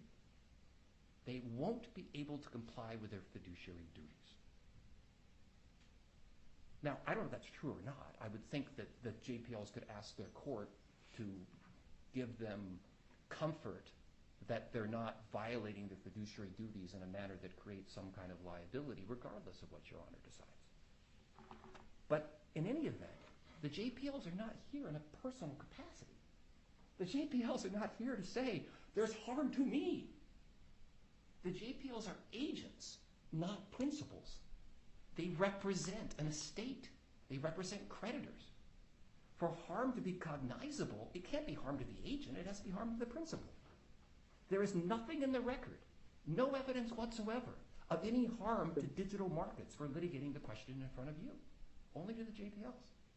There's no record of harm to any creditor of litigating the matter in front of you, because there can't be. Because again, we have the assets, and we can give them to all of the creditors immediately without bypassing through the Bahamas. Zero evidence. And I would submit that the fiduciary duties of the JPL may require them to come ask your court to transfer venue to their court. But the fiduciary duties of the JPL do not require you to grant the relief. Finally, and this is, I think, important enough, even if it's not expressed, but there's several references to this throughout the JPL's papers. Strongly implied. They contain many references to actions of the current Bahamian government, the Bahamian regulators, the DARE Act, and there is another interest here. The Bahamian government may have an interest in the outcome of these cases, an interest in having matters heard in the Bahamas. There was mention of comity, interest in the regulatory structure, attracting new crypto investments, maybe even in being the host to FTX 2.0. I don't know which way that cuts, Your Honor, but I do know, luckily, you don't need to consider those issues because they're not part of the standard for stay relief. The Bahamian government is not here in front of the court today. The Bahamian judiciary, as judiciary, is not in front of the court today. The JPLs are. And as they've reminded us many times, the JPLs do not speak for the Bahamian government. So, the case law, very, very briefly. Putting it together, it is really a three-pronged test, as Mr. Shore mentions, but with one important caveat. And if you look at a case, for example, DBSD, Judge Walsh phrased this very nicely, 407 BR 159 at 166. Three prongs. Is there great prejudice to the estate if the litigation is allowed to continue? Now that's an interesting phrase itself, because most of these cases are about something that's already been commenced. This, again, is here and not there. But I think we have put in sufficient evidence that there is indeed great harm if this case loses the benefit of the global automatic stay. So the next prong is, does the hardship to the the hardship considerably outweigh the hardship to the debtors? Considerably outweigh. Is there considerably more hardship to the JPLs in having to ask this court to decide that they own property of our estate than being able to get selective treatment and go to the Bahamas and do the same thing? And I think clearly the evidence today has shown that there is not cause to lift the stay on that basis. What's the probability of success on the merits? Well, for today, nobody knows. Now, we clearly believe that this argument is a difficult one for the JPLs to make, because as Mr. Mosley testified, there may be specified services provided by DM, matching trades on an exchange, but custody of crypto, custody of cash were not specified services. And so as Mr. Mosley said, and that reflects many conversations we've had on the debtor side, there's no way we could tell any customer, I'm sorry, all this value we have collected, not for you, you can go to the Bahamas. We're not in a position to do that for the simple fact that we were the custodian of all of the crypto and all of the digital assets. Our name is at the top of the agreement. Our name is at the top of the website. We own the website, we own the intellectual property, and we are completely implicated by this. And so we've decided as a debtor that there's just, we would love to get rid of some claims by sending them somewhere else, but it's just not fair to do. So, but there's a fourth kind of quasi-prong, and Walsh mentions that in his opinion, and I think it's important. In fact, Mr. Shore mentioned it in an oblique way as well, which is Judge Walsh writes, courts also place emphasis on whether lifting the automatic stay will impede the orderly administration of the case. And here, it clearly will. Your Honor, unless you have questions, Your Honor, I would just close by reiterating that we are confident as debtors that that we can confirm a plan of reorganization for this case in the second quarter of 2024. No promises and no guarantees, but that is a path forward that we believe is viable, but only with the full protection of the global automatic stay. The movements have not carried their burden to show cause for relief from the stay at this time, and Your Honor, respectfully, the motion should be denied. I'll ask you one question, address Mr. Shore's argument about the fact that if we proceed here, the JPLs are going to be put at a disadvantage because they don't have access to cash to be able to pay their lawyers and the JPLs to represent their interests here. How do I address that issue? Well, I think you have to ask the question. We have many people who would like to be paid their fees in this case to represent interests of various clients. I think the question would be, does a digital markets estate in REM have access to property sufficient to pay? Or, as they've said, I think the first implication they said if the state were listed kind of applies if it's not lifted as well. Can they get litigation funding? And can they get what we would call in the United States a DIP? I don't have any other solutions for that, because any other dollar that we pay them comes out of the creditor's pocket. Well, he says you're objecting to them even being able to go to the Bahamian court to ask for that relief, to ask for a DIP, to ask for some kind of access to the cash that they do have in REM in the Bahamas. Well, Your Honor, if this were a completely different application, right, if the request were not to determine what's property of the estate, but to identify something that we agree is their property, and they were going to ask the court to access it, then we would obviously have no concern with that. The problem is the only assets to which they've pointed, the only assets, and if they had something else, they had operating cash, but it's been spent. The only other assets we're familiar that they have is the unsecured claim against the property company, which is a debtor, is the little bit of operating cash they have and a little bit of crypto, and customer FBO cash. And so if the request is, let us go to our Bahamian court and ask to use customer FBO cash to pay the expenses of the JPL, and they'd like to go to their court to ask that question, that does, in fairness, put us in a difficult spot. Because those customers are our customers, and it may be an account in their name, but it was received by them as effectively an agent on some combination of our behalf or the customer's behalf, and having them spend that money on their own fees is, as I said, will come directly, dollar for dollar, out of customer recoveries. So we're open-minded, and believe me, we have spent a lot of time negotiating for the JPLs. We don't mean to give them the stiff arm, and we recognize we have do have some Bahamian nexus to this case in terms of the FBO cash and the property company, and we're open-minded. One of the things we have said to them, for example, is that we've had an arrangement where we could jointly monetize the property, recognizing that it was in the Bahamas even though it's a debtor. We've had yet to be able to agree with them on a process that we believe passes Chapter 11 muster for making sure the property can be disposed of in a fair and transparent way that satisfies 363.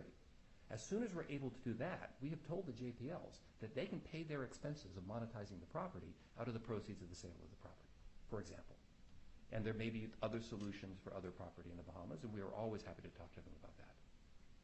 But this application, the application before the court today, is not that question, but something entirely different. Okay, thank you.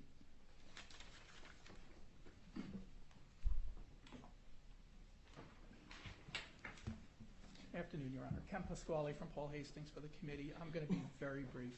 Mrs. Dietrich really hit many of the points that I was planning to comment on. But let me start with the last, which was Your Honor's question specifically about the loan, but more broadly about the Bahamian application. And I agree with what Mr. Dietrich just said.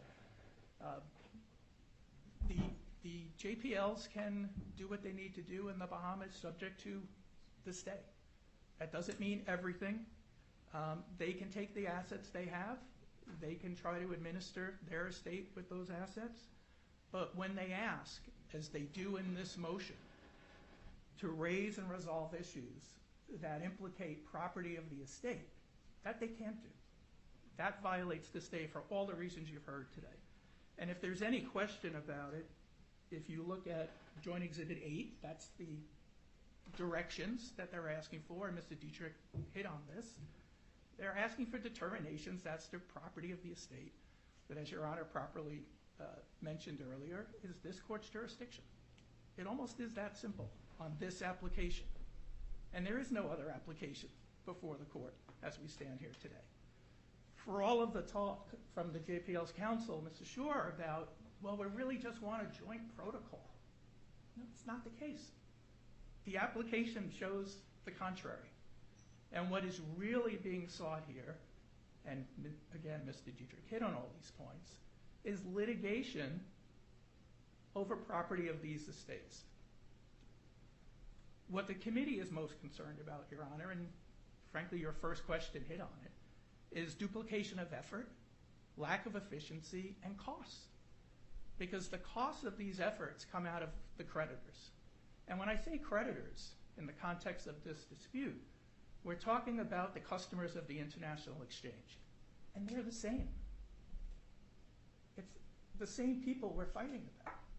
And there's no benefit to any of those customers from all of what's gone on here this morning. This is a jurisdictional tug of war. And there's no reason for it. We are here, the committee, representing all of those creditors, those customers of the international exchange. The debtors, of course, are here. All the assets of the estates are here. And the JPLs are here through their Chapter 15 process. There is no reason for any of the issues raised by this application to be heard in the Bahamas. So we would ask that the motion be denied. Thank you, Your Honor. Thank you. Mr. Shore? Three quick points, Your Honor. Again, Chris Shore from White & Case on behalf of the JPLs. Let me start with what Mr. Pasquale just said about the customers. That's the I wish they weren't there argument. This would be a lot easier for the customers if there weren't two courts and there was only one court with jurisdiction over issues. I didn't create the problem. The JPLs didn't create the problem. There are two jurisdictions right now with worldwide jurisdiction over issues affecting their debtors' estates. So to say this isn't helping the customers, I can't do anything about that. It's just the process that has been put in place that Mr. Greaves and the other JPLs are trying to exercise their duties on. Second, I heard from both counsel the slippery slope argument of, well, what they really want to do, Mr. Pasquale said, it's file and prosecute the action. We're not asking for that. And I heard Mr. Dietrich say, well, if they had just come to us and said, we want access to this, that wouldn't have been a problem. That's contrary to the evidence. The evidence was in the declarations and in the testimony that the JPL said, could we have a discussion about what can go forward in the Bahamas and what can go forward in the United States? And the response was, no, we can't have a discussion about it. There is zero tolerance for having any issue decided in the Bahamas, and if you file anything there, it will be a willful violation of the state. So I'm just trying to find a way to allow that conversation to happen. And let's be clear about what this is. You keep referring to it, and you're right. In rem jurisdiction. The Bahamian court has in rem jurisdiction over the following assets. The cash. Now, they keep saying it's just a modicum of cash. From our perspective, it leads to the second asset. The debtors, from our perspective, trading, stole $6.9 billion of customer funds and sent it to Alameda, who then frittered it away. But the bankruptcy, or the Bahamas court, has jurisdiction over that claim. It shares it with you. You both have worldwide jurisdiction over resolving that issue. They have jurisdiction over the claim into properties. Those are all assets which are under control of the Bahamian court. This is what we want, ultimately. Somebody online that we need to cut off? Okay. If we file the application and we all have a discussion, I like the newfound good faith efforts of the debtors to say, had they just asked us, we would have given them this. Have a discussion about that. What is the problem with us going in and asking for the Bahamian court to determine whether or not the assets over which that court has in rem jurisdiction are held in trust under the law of that forum? The debtor's position, and I hope you heard the delay in Mr. Diedrich's voice in responding to your question on coming up with the right word. This is what they're worried about. The Bahamian court looks at it and says, under English law, I'm looking at this, these assets are held in trust. And I'm looking at this contract, and these are your customers. What they're worried is that somehow affects their estate. It affects their negotiating position. It affects their standing in front of this court, that somehow this court is going to just blindly say, well, the English court said that, so I'm going to do it. That's, Your Honor's clearly not going to be doing that. But the mere fact that the debtors, the prejudice to the debtors, is that there will have been a court that spoke on the 2022 terms of service and said something about it, is not a basis for denying the JPLs from moving forward. Now, we could fix it if we actually sat down and had a discussion over protocol. We could put in a provision in the order that says, under no circumstances will any determination made by the Delaware or by the Bahamas court have any preclusive or any effect whatsoever in the United States without further order of this court. Okay. We could try to seal the proceedings so nobody knows what the English court ruled. I don't know. But the position that's been met with the debtors, contrary to their obligations under the cooperation agreement, is those conversations are dead. You are a deadweight loss. We don't want to deal with you. We wish we didn't have to deal with you. And now you can't do anything in your case. I'm just trying to avoid, I hope I've been clear, trying to avoid you having to write in an order that says nothing the Bahamas court will have any effect in the United States without first having a conversation. Can we fix this somehow? But there is zero prejudice to the debtors, legally cognizable prejudice, by having the JPLs go to their court and say, you've got in rem cash. It is the FTX Digital's cash. I need some rulings about what I can do with that cash. Or I need some rulings as to whether you would consider these my customers or somebody else's customers. Zero prejudice to the United States debtors if what we do is we put in a provision that says nothing that the Bahamas court does in all of this will have any effect in the United States. And if they don't want to appear, then fine. I don't care. They don't have to appear there if that provision is in there. But what I don't want is what they're actually doing, which is starving my estate so that they can do through you enforcing the stay what they weren't able to do in the normal processes, which is just wish it all away. We're going to get the litigation. If the debtor's defense in all of this is this property was never held in trust under those terms of service because they weren't a service provider on the cash, I welcome that litigation.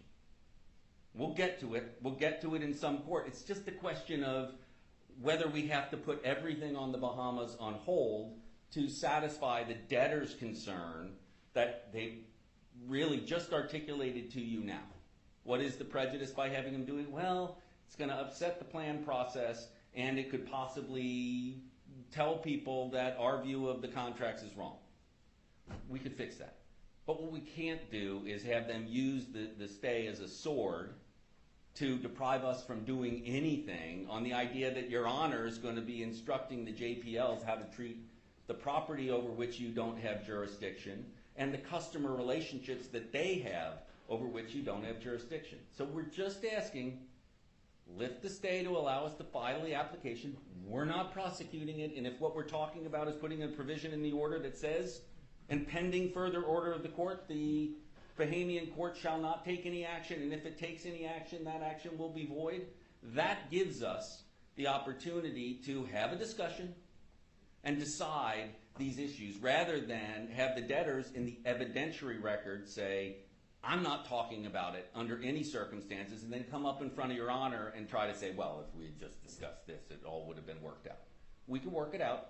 I'm not trying to tread on your jurisdiction. I'm not asking for your jurisdiction to be curtailed in any way, your supervisory powers to be curtailed in any way. Just trying to solve this issue without leading to a diplomatic event between the United States and the Bahamas over two courts saying I'm not listening to the other. Thank you, Your Honor. All right. Well, I'm going to think about this overnight. I'll give you my ruling tomorrow. But I will tell you now that under no circumstances would I ever defer a core jurisdictional issue to a foreign court. And the core jurisdictional issue here is whose assets are these? And they're assets over which I have in rem jurisdiction. And that's something that has to be decided here. I understand the Bahamian court may have concurrent jurisdiction, but as a practical matter, they don't have access to the assets. Only I have access. Only I have access to the assets. So I'm going to ask the parties to talk this evening, see if there's any way to resolve the issue based on the arguments that I've heard about what the limitations are on what the JPLs are asking for. And I will think about how I'm going to ultimately rule, and I'll do that tomorrow at the hearing. Okay? Thank you. Thank you, Your Honor. Okay. Do we want anything else to go forward today, or do we want to? We still have a little bit of time. Do we have enough time? May I have a minute, Your Honor? Sure.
Your Honor, for the record, Adam Landis, on behalf of FTX Trading Limited, we'd like to try to get as far as we can on an evidentiary basis on the sealing motions, if Your Honor is inclined to let us push through.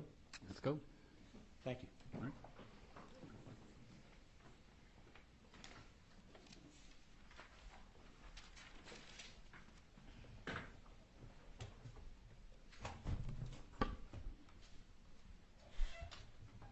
Thank you, Your Honor. Again, for the record, Brian Gluckstein, Sullivan, and Cromwell. The next motion, as Mr. Landis indicated, is the joint motion of the debtors in the committee for an order authorizing redaction of certain confidential information of customers and individuals. We do have, the parties jointly have two witnesses with respect to this motion. Mr. Kofsky, the debtor's investment banker who testified on these issues before the court previously, and Mr. Sheridan. We, as the debtors, would like to call Kevin Kofsky to the stand as the first witness. All right, Mr. Kofsky. Sorry, Your Honor, for the record, David Wender with Eversheds, counsel for the ad hoc committee, and because the motion seeks similar relief, I thought the understanding was at least we'd rely on the same evidence and present supplemental argument with respect to the ad hoc committee's motion as well. Yeah, I'm sorry, Your Honor. I mean, the ad hoc motion is obviously related, and so we did think it made sense to at least have the court consider the evidentiary basis and arguments together. That's fine. Thank you, Mr. President.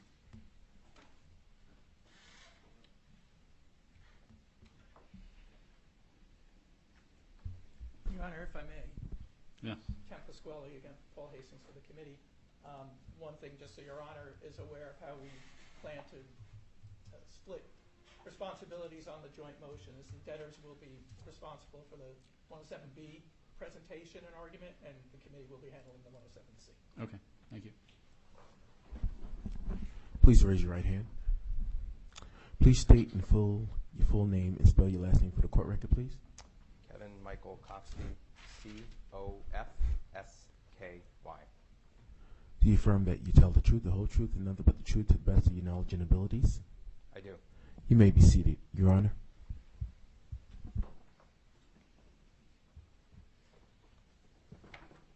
Good afternoon, Mr. Kofsky. Good afternoon. Mr. Kofsky, can you please provide the court, as a reminder, with your background and experience, please, if you would? Yes, I'm a partner at Perella Weinberg Partners. I was a graduate from the Wharton School in 1992.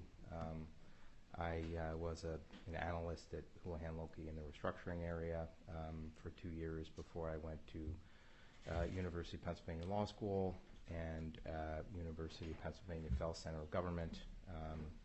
I practiced law for several years, clerking, as well as a corporate lawyer, Cravath, Swain & Moore, and then returned to banking. And have been focused in the restructuring area since approximately 2001. And I've been a partner at Perella. I've been at Perella since 2007, and I've been a partner since 2015. Mr. Kofsky, can you please describe briefly for the court the scope of work that yourself and your colleagues at Perella Weinberg Partners have been doing pursuant to your retention in these Chapter 11 cases for the debtors? Yes. Perella Weinberg Partners is acting as the investment banker to the debtors in this matter. A number of wide-ranging areas, including the exploration of the monetization of various assets, as well as working with the other professionals and the management team, the board, and the other stakeholders to evaluate a potential plan of reorganization and the ultimate exit of the Chapter 11 cases. Can you please describe briefly for the court your experience in terms of monetization of businesses, including with respect to customer lists over the course of your career? Yes, I think we dealt with this in my prior testimony, my declaration. I have represented a number of companies and businesses with respect to 363 sales and plan of reorganization sales, a number of which involve customers. And as I testified previously and as was in my original declaration, my understanding and belief is that the customers have, in this case, material value to the estate. The identities and the lists of those customers and the ability of other competitors to gain knowledge of those customers would be detrimental to the estate. Sorry, can I ask the witness to speak up or maybe bring the microphone? Yeah, I'm sorry, I can do that. I'm having a little trouble. Is that better? Yes, oh, much better, thank you. Mr. Kofsky, can you please elaborate a bit and explain for the court your view today, as you sit here today, as to whether you believe there is value in the FTX debtors' customer lists? I do. As I indicated earlier, part of the work that Perella Weinberg Partners is undertaking is an evaluation of the potential to monetize or reorganize the assets of the estate, including the exchange. The estate has approximately 9 million customers, and as we evaluate the potential for the treatment of that exchange going forward, we believe that the existing customer base is extraordinarily valuable, and our understanding is based on our research and having looked at the costs incurred by other crypto companies, specifically to solicit customers. We have also already engaged in a significant outreach process with respect to solicitation of third-party interest in participating in a process to either acquire, invest into, or reorganize the FTX exchange. And based on those conversations, again, it's our understanding that the existing customers are extremely valuable and valued by folks who would be interested in investing into a reorganized business. Mr. Kofsky, do you have a view on whether the debtor's customer lists are a potential source of value in a situation where the debtors reorganize versus sell the exchange? I think that the existing customers and that list is valuable in both contexts. To the extent that the business would be reorganized, those customers would likely be very interested if they're going to own a portion or a significant portion of the reorganized business. They would be very interested in trading on that exchange to generate incremental equity value, enterprise value for their new holdings of that. Similarly, if the estate monetizes or seeks an investment from third parties into the exchange, that same value would ultimately inure to the benefit of those customers. Do you view the debtor's customer list as potentially having value on an independent basis? I do. Again, as we have seen in... I'm going to object just because I don't understand what independent basis means. Happy to restate the question. Mr. Kofsky, do you have a view as to whether you might be able, as a debtor's investment banker, to monetize the customer list itself and create value for the estate? Yes. So I understand the question to be, you've asked me if I think that the identities of the customers and the customer list would be valuable to the business if it's reorganized, and the business by third parties if it is sold or otherwise seeks a third-party investment. I take this question to mean, would the list be valuable if we were unable to sell or chose not to sell, and or were unable or chose not to reorganize, but simply to sell the customer list? And I do believe that would be valuable, and the basis for that belief is the conversations we've had initially with third parties.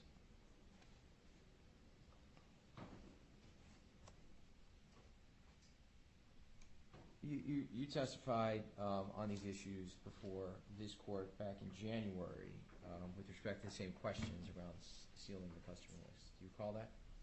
I recall that, yes.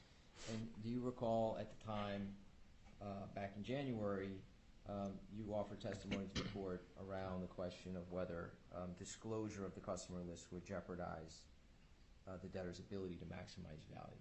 Do you recall that? I do. As you sit here today, do you have a view today as to whether the immediate disclosure of the debtor's customer list would jeopardize the debtor's ability to maximize value? I do. I believe that releasing that information is valuable, as I said, and I think that releasing that information would impair the debtor's ability to maximize the value that it currently possesses. Mr. Kofsky, could you please provide information for the court as to what you and your team have been doing since January in order to try to begin to realize the value from the customer?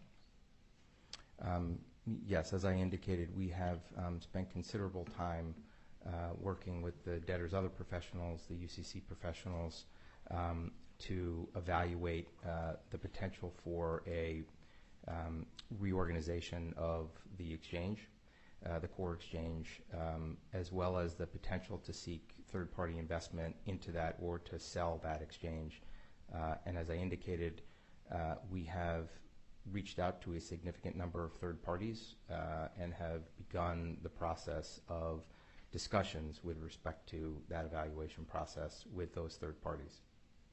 And can you just clarify, when you say the core exchange, what you're referring to there? The international exchange, although we've also evaluated the U.S. exchange and the potential for that to be reorganized or not.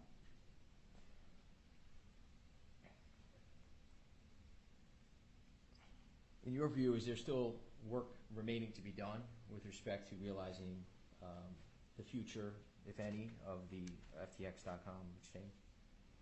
Yes, there is still significant work to be done, as I indicated.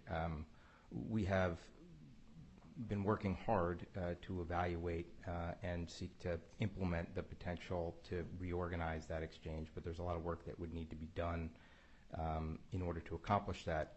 In addition, as I indicated earlier, we have begun the process of discussions with third parties, but we're in the early stages of that process, and that will take some time. As you sit here today, do you have any sense as to generally how long it might take to complete that process? The process it's a great question. I don't have specificity for you. The process is uncertain insofar as we're relying on third-party participation to understand the interest in acquiring or investing into the rehabilitation of that core exchange. We are also potentially going to implement that reorganization through a 363 sale or through a plan of reorganization. So in many ways, the ultimate outcome may be tied to the outcome of this case, and it's difficult to determine with specificity exactly when that might be. What is your view with respect to your ongoing process from the immediate disclosure of the debtor's customer list, if any? Can you repeat that question, Sure, please? let me rephrase the question. Do you have a view as to whether your current process would be impacted by the immediate disclosure of the debtor's customer list? Yes, I think it would be negatively impacted, potentially significantly.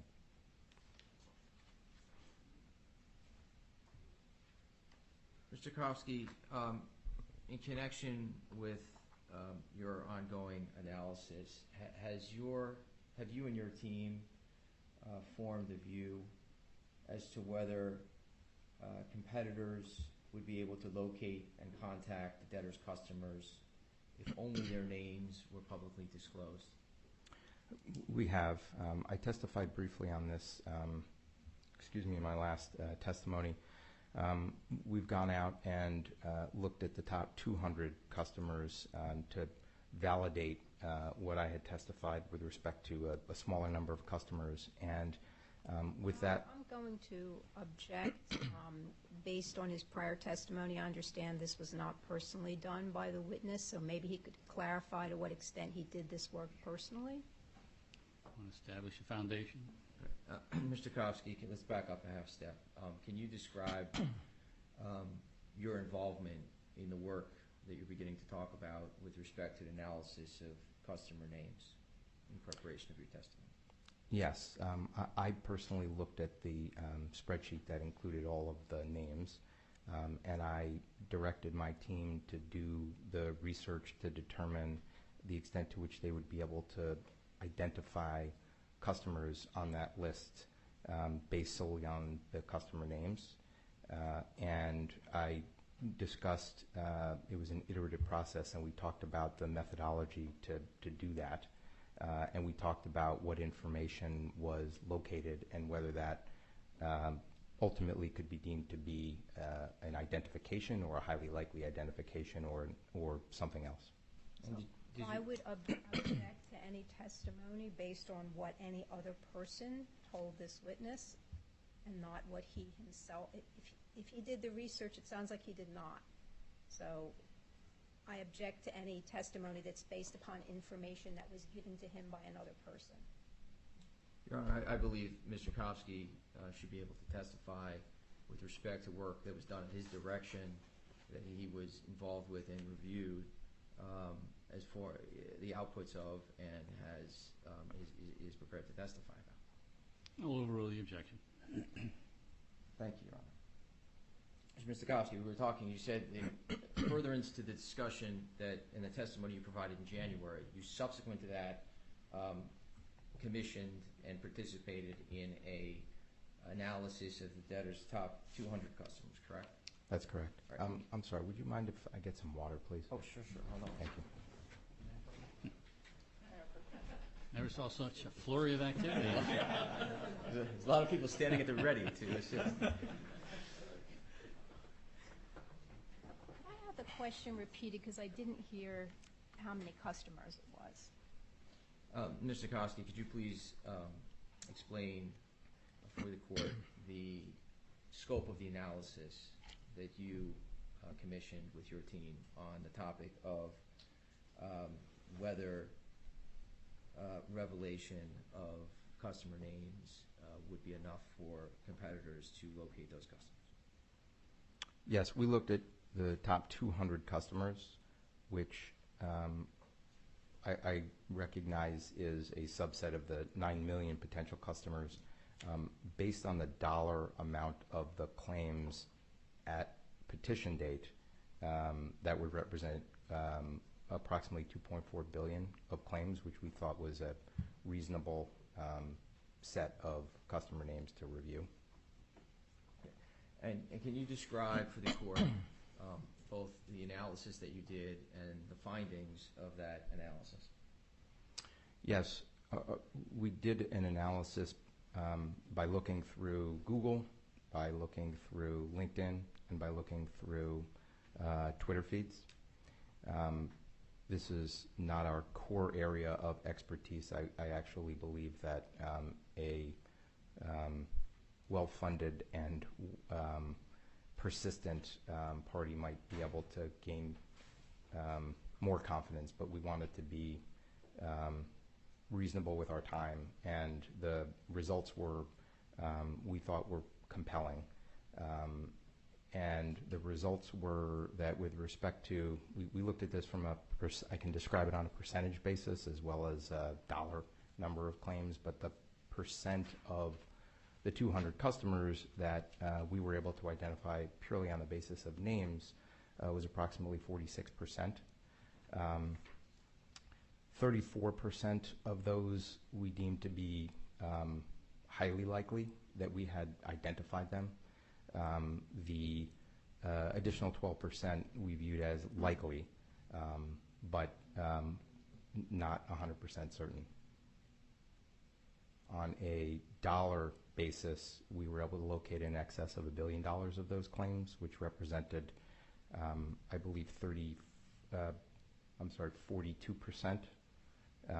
of the 200, the total $2.4 billion. That's the greater than $1 billion of located claims.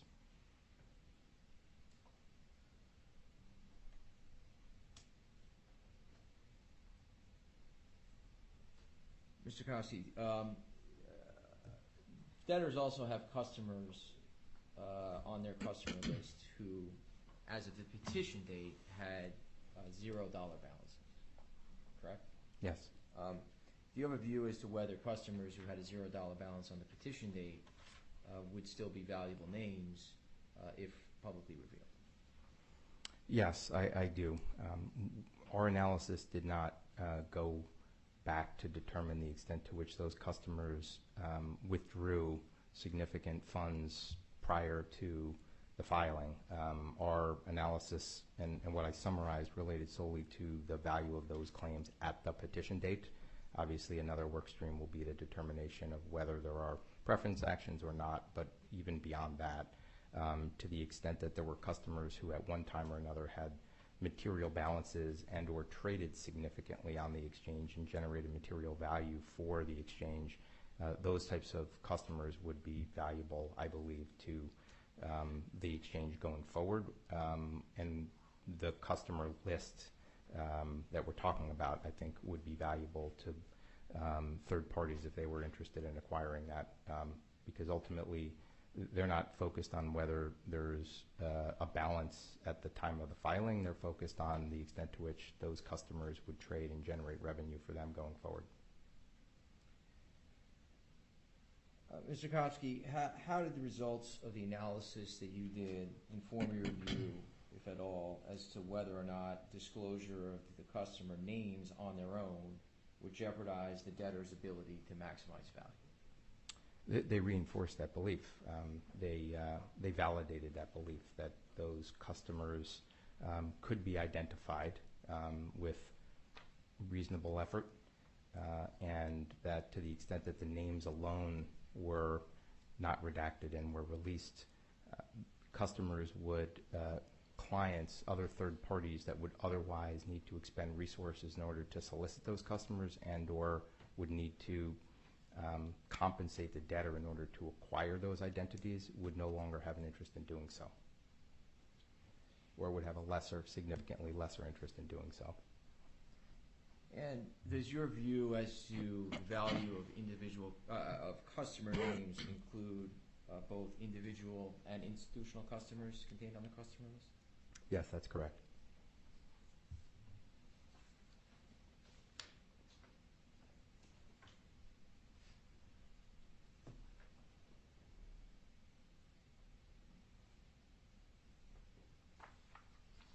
No further questions, Your Honor. Thank you. Cross. Actually, Your Honor, Oh. just some additional directives. Oh, go ahead, yep. Thank you, Your Honor. For the record, David Wender with Eversheds Sutherland, counsel for the Ad Hoc Committee of Non-U.S. Customers. Good afternoon, Mr. Kofsky. Just a few short questions, because you spoke about disclosing the name and then how that might impact the value. The disclosure of the names or customer information, either by the debtor or other parties, that would similarly impact value. Is that your understanding or belief? Yes. My belief is that disclosure of the names, regardless of who disclosed them, would degrade value. This might be a dumb question, and I apologize. Are you familiar with Bankruptcy Rule 2019? Not by the number. That's perfect. It's a rule that requires when customers or creditors act in concert, they have to disclose names, address, and information relative to holdings. If a group of creditors had to disclose their names, their address, and holdings, would that be detrimental to the value of those people as well and to the debtor? My belief is that disclosure of any customer identities would degrade value. Great. Thank you.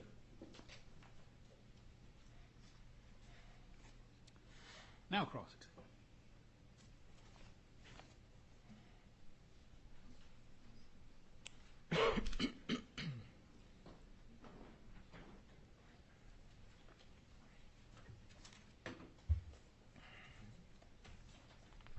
Good afternoon, Sir. Juliet Sarkeesian on behalf of the U.S. trustee. I do have a few questions for you.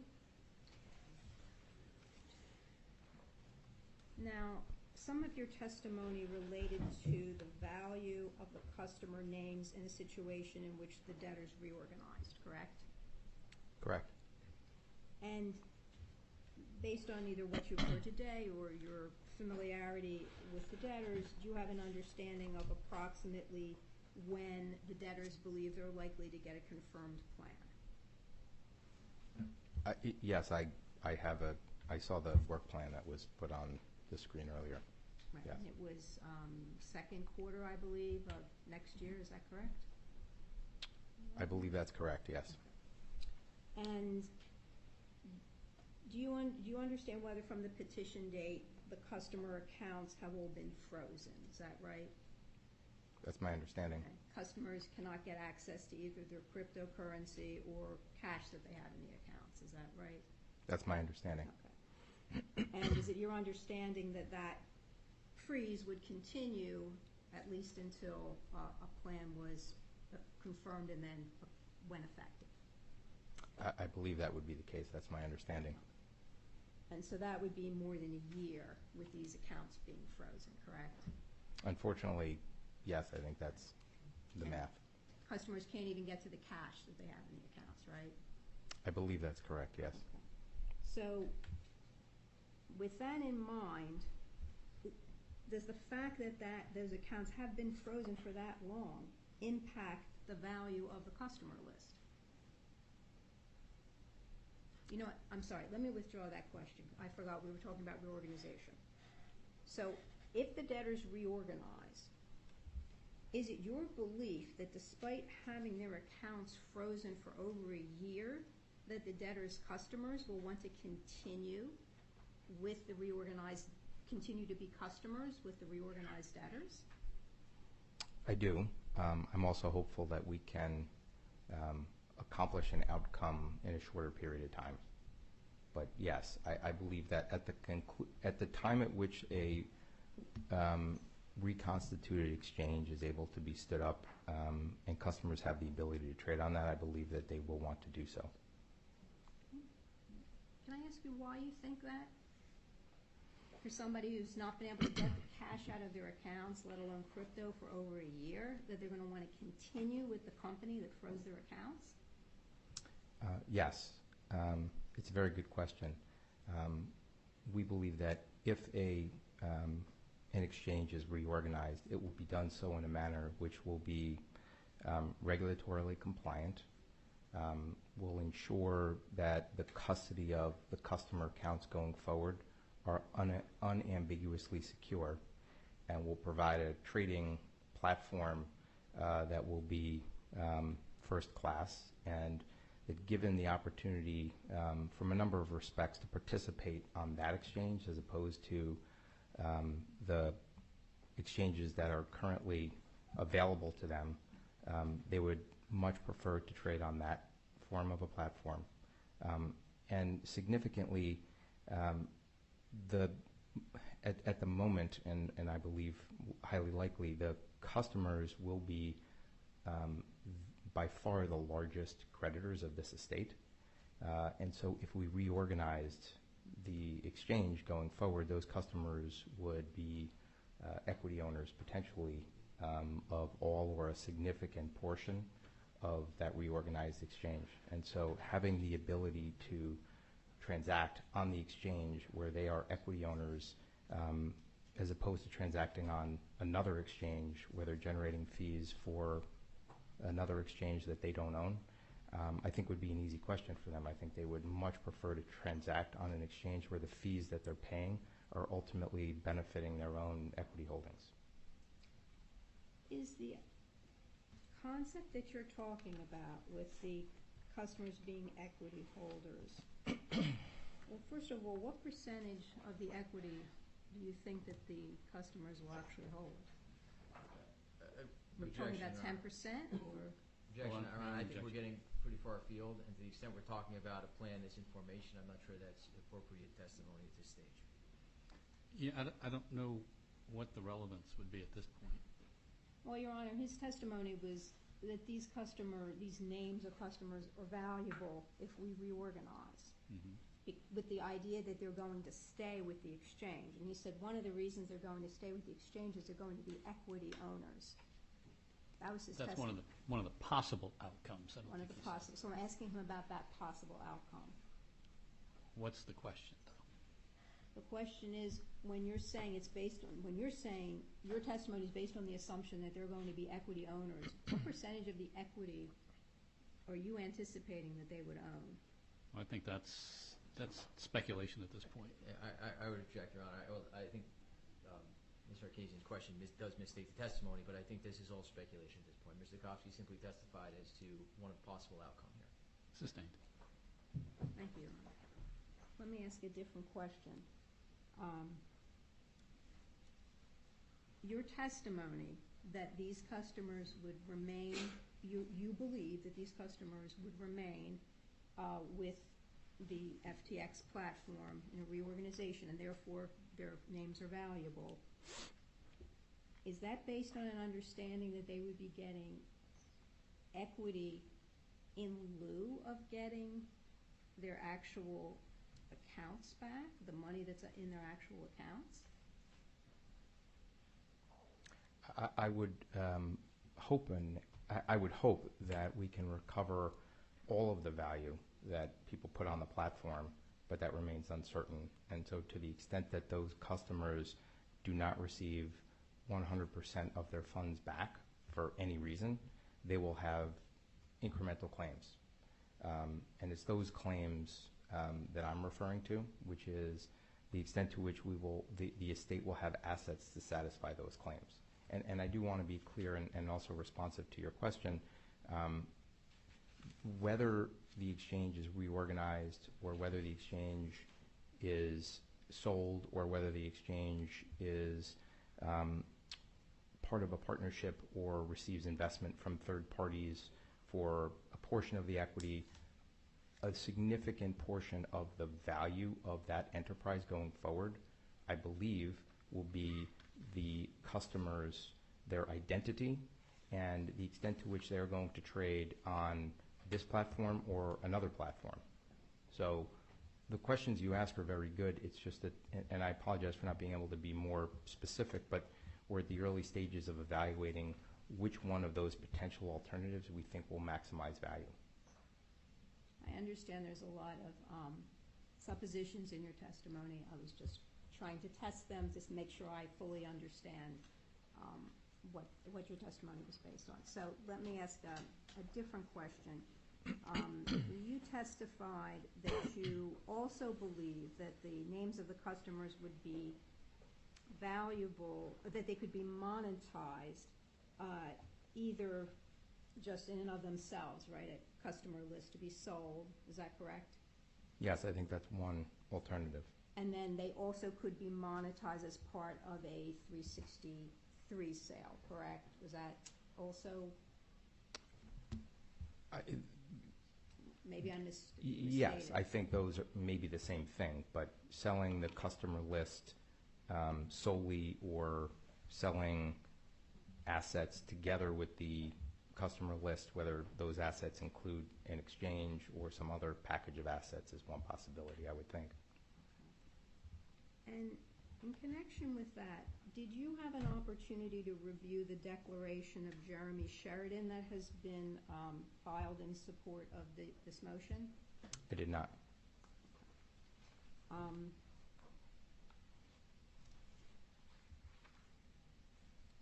A moment, Your Honor, I'm sorry.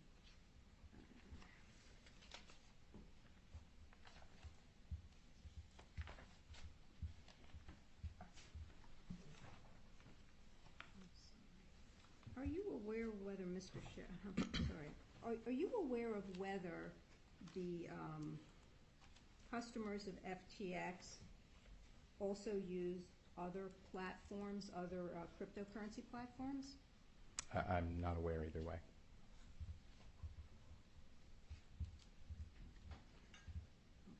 Now, I want to go to your testimony about determining that you looked at your people you were supervising. You indicated looked at approximately 200 customers to see if just using their names, more information could be located, correct? Yes, we looked at 200 precisely, and the objective was to determine whether we could identify those individuals and locate them.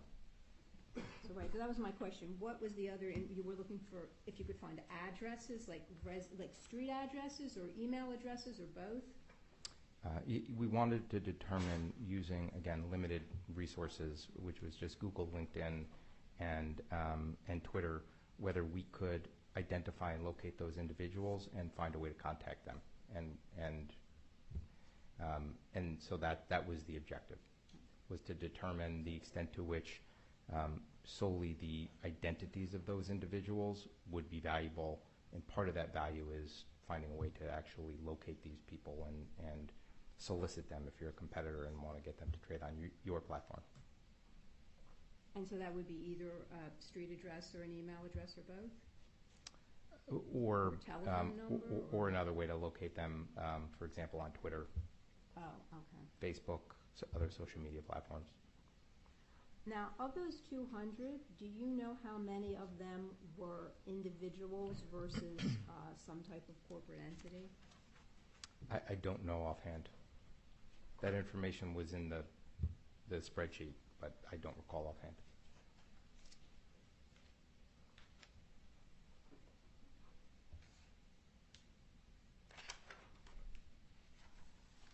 Those are all the questions I have for this witness. Thank you.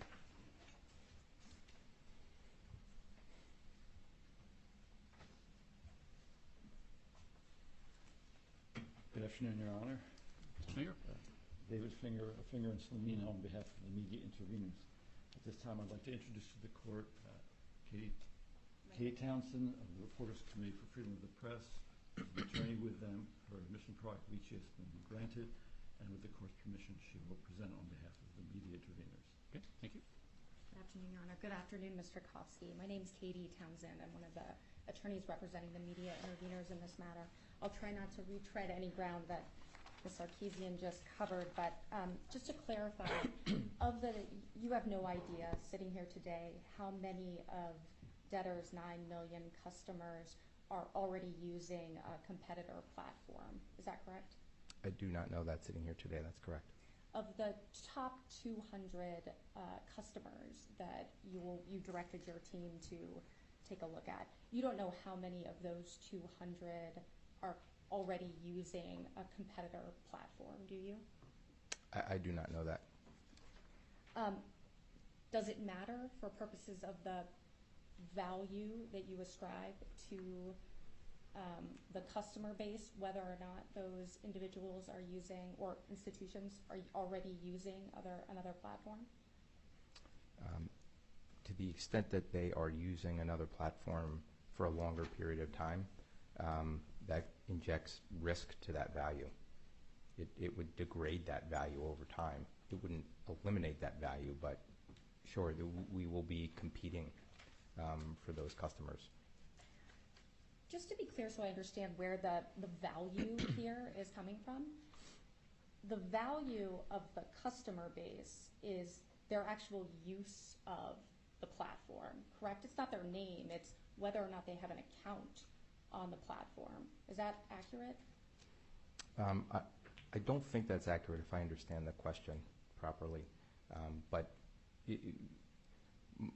the customers are on the platform and occur on the list that I reviewed, the 9 million customers, because they traded on the platform. They therefore because they've traded on the platform and generated revenues for the historical exchange, they therefore would more likely than not be folks who are interested in crypto and would trade on crypto on another exchange or on this exchange.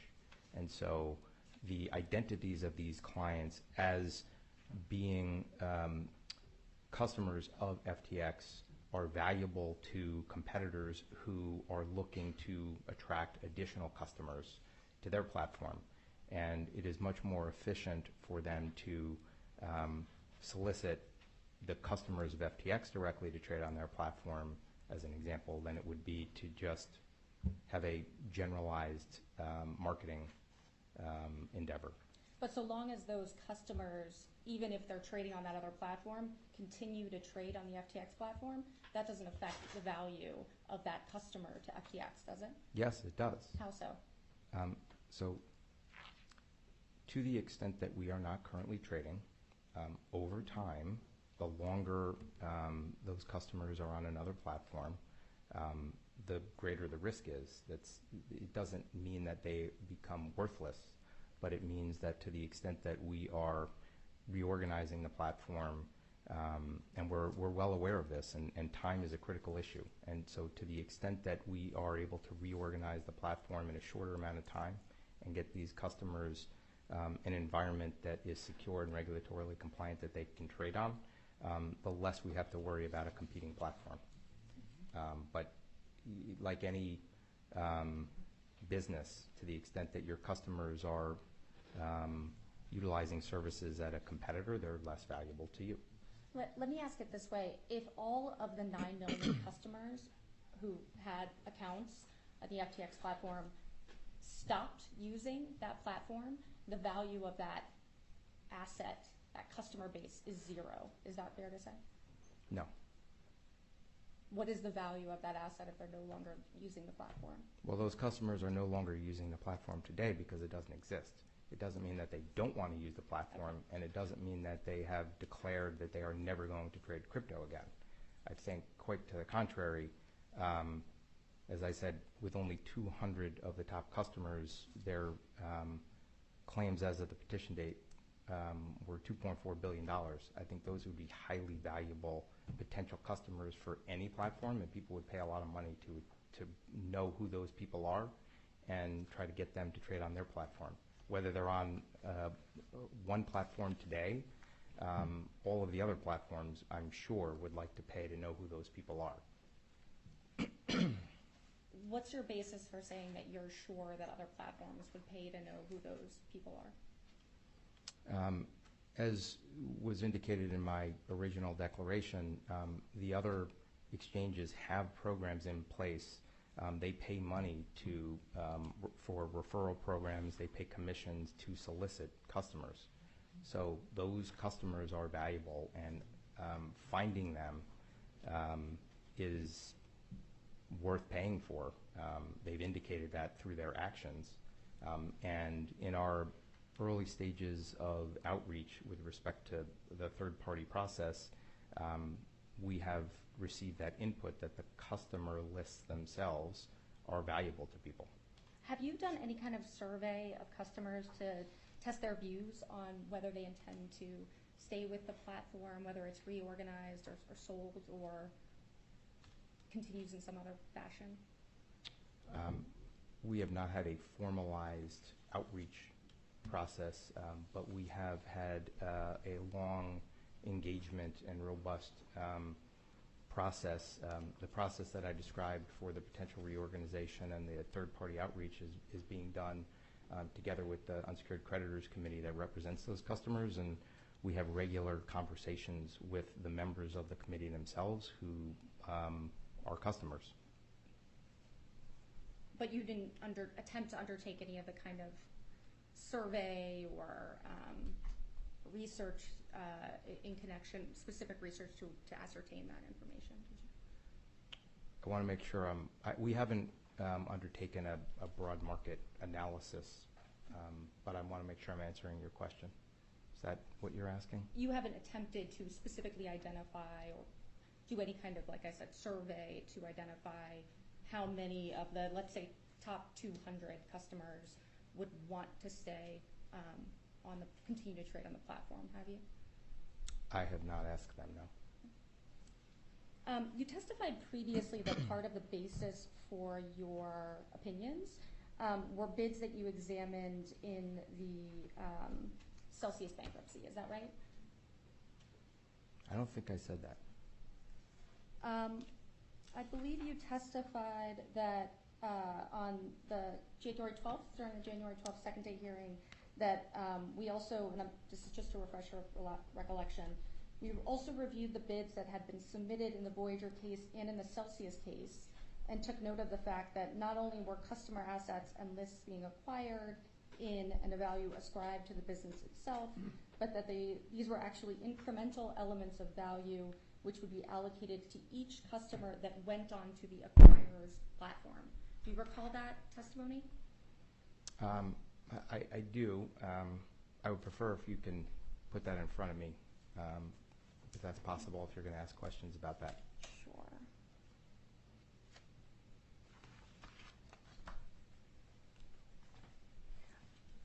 If it's helpful, I don't intend to ask questions about the testimony itself, but I did want to ask a little bit about the bids that you reviewed in the Celsius case. I don't know that I said bids. I would like to see what I said to make sure that it was 5 months ago, and I want to make sure that well, let me strike that. Have you reviewed bids in the Celsius bankruptcy case? In the Celsius case, yes, I did. Okay. And there was recently a three-way auction in that bankruptcy case. Is that correct? That's correct. Okay. And that three-way auction involved Fahrenheit, which was the winning bidder. Is that correct? They have been selected as the highest and the best, but they have not, to my knowledge, been approved by the bankruptcy court yet. Okay. And did you review Fahrenheit's bid in the Celsius bankruptcy? I did. I'm not sure it's proper for me to be speaking about anything further about that in this matter, given the confidentiality agreements I have in that case, but yes, I did. Your Honor, I'm going to object at this point. Mr. Kofsky has not testified at all today about anything in the record of this hearing with respect to Celsius. Counsel is now asking him about bids that are pending before another court that he may have reviewed outside of his engagement for FTX. And so I don't see how this is either responsive to his direct testimony or appropriate. Oh, Your Honor, he previously testified that part of the basis for his opinions and the opinions that he's offering are bids that he reviewed in the Celsius bankruptcy matter and in the Voyager bankruptcy matter. There have been some developments in those cases that I think I'm entitled to ask him about, given that he's here to update his testimony on things that he has learned or what has proceeded since the January 11th hearing. So, well, I think he testified that he didn't recall testifying that he had reviewed bids, and that's why he wanted to review the actual testimony itself, which you didn't show him. So I'm not going to hold him to that. And if he has confidentiality agreements, he's representing somebody else in connection with the Celsius case, I'm not going to let him violate those confidentiality agreements. I'm happy to show him the testimony, Your Honor. He's already testified that in those bids that he reviewed, there was incremental value attached not only to the customer base as a whole, but individual customer names. That's the entire basis of his testimony, so I would like to explore that to some extent. I don't know what's the entire basis of his testimony, but go ahead. Your Honor, it's certainly not the entire basis, and it's 0% of his testimony today. And the bid that counsel is asking him about now didn't exist in January. She's asking about a bid that, by her recitation of this, was just put before the Celsius Bankruptcy Court. So I renew my relevance objection to this. I sustain it. Let's move on.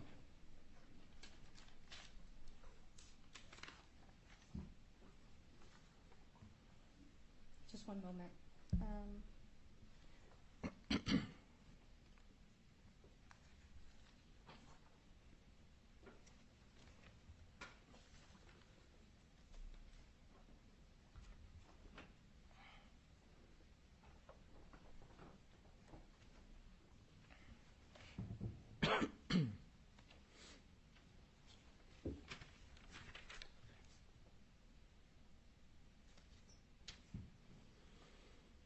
No further questions, Your Honor. Thank you. Any other cross? Redirect? No further questions, Your Honor. All right, thank you. You may step down. Thank you, Mr. Koski. So now we have Mr. Sheridan. I'm anticipating he's going to take more than 25 minutes. Yes, Your Honor. And I hate to leave witnesses. I hate to leave witnesses hanging overnight if it's not necessary. And since we're coming back tomorrow morning, why don't we just pick up with Mr. Sheridan in the morning? Anything else we can do in the meantime before we recess for the day? Your Honor, just to clarify, what time would you like to resume tomorrow? Let's start at 9:30 tomorrow. 9:30? Thank you very much, Your Honor.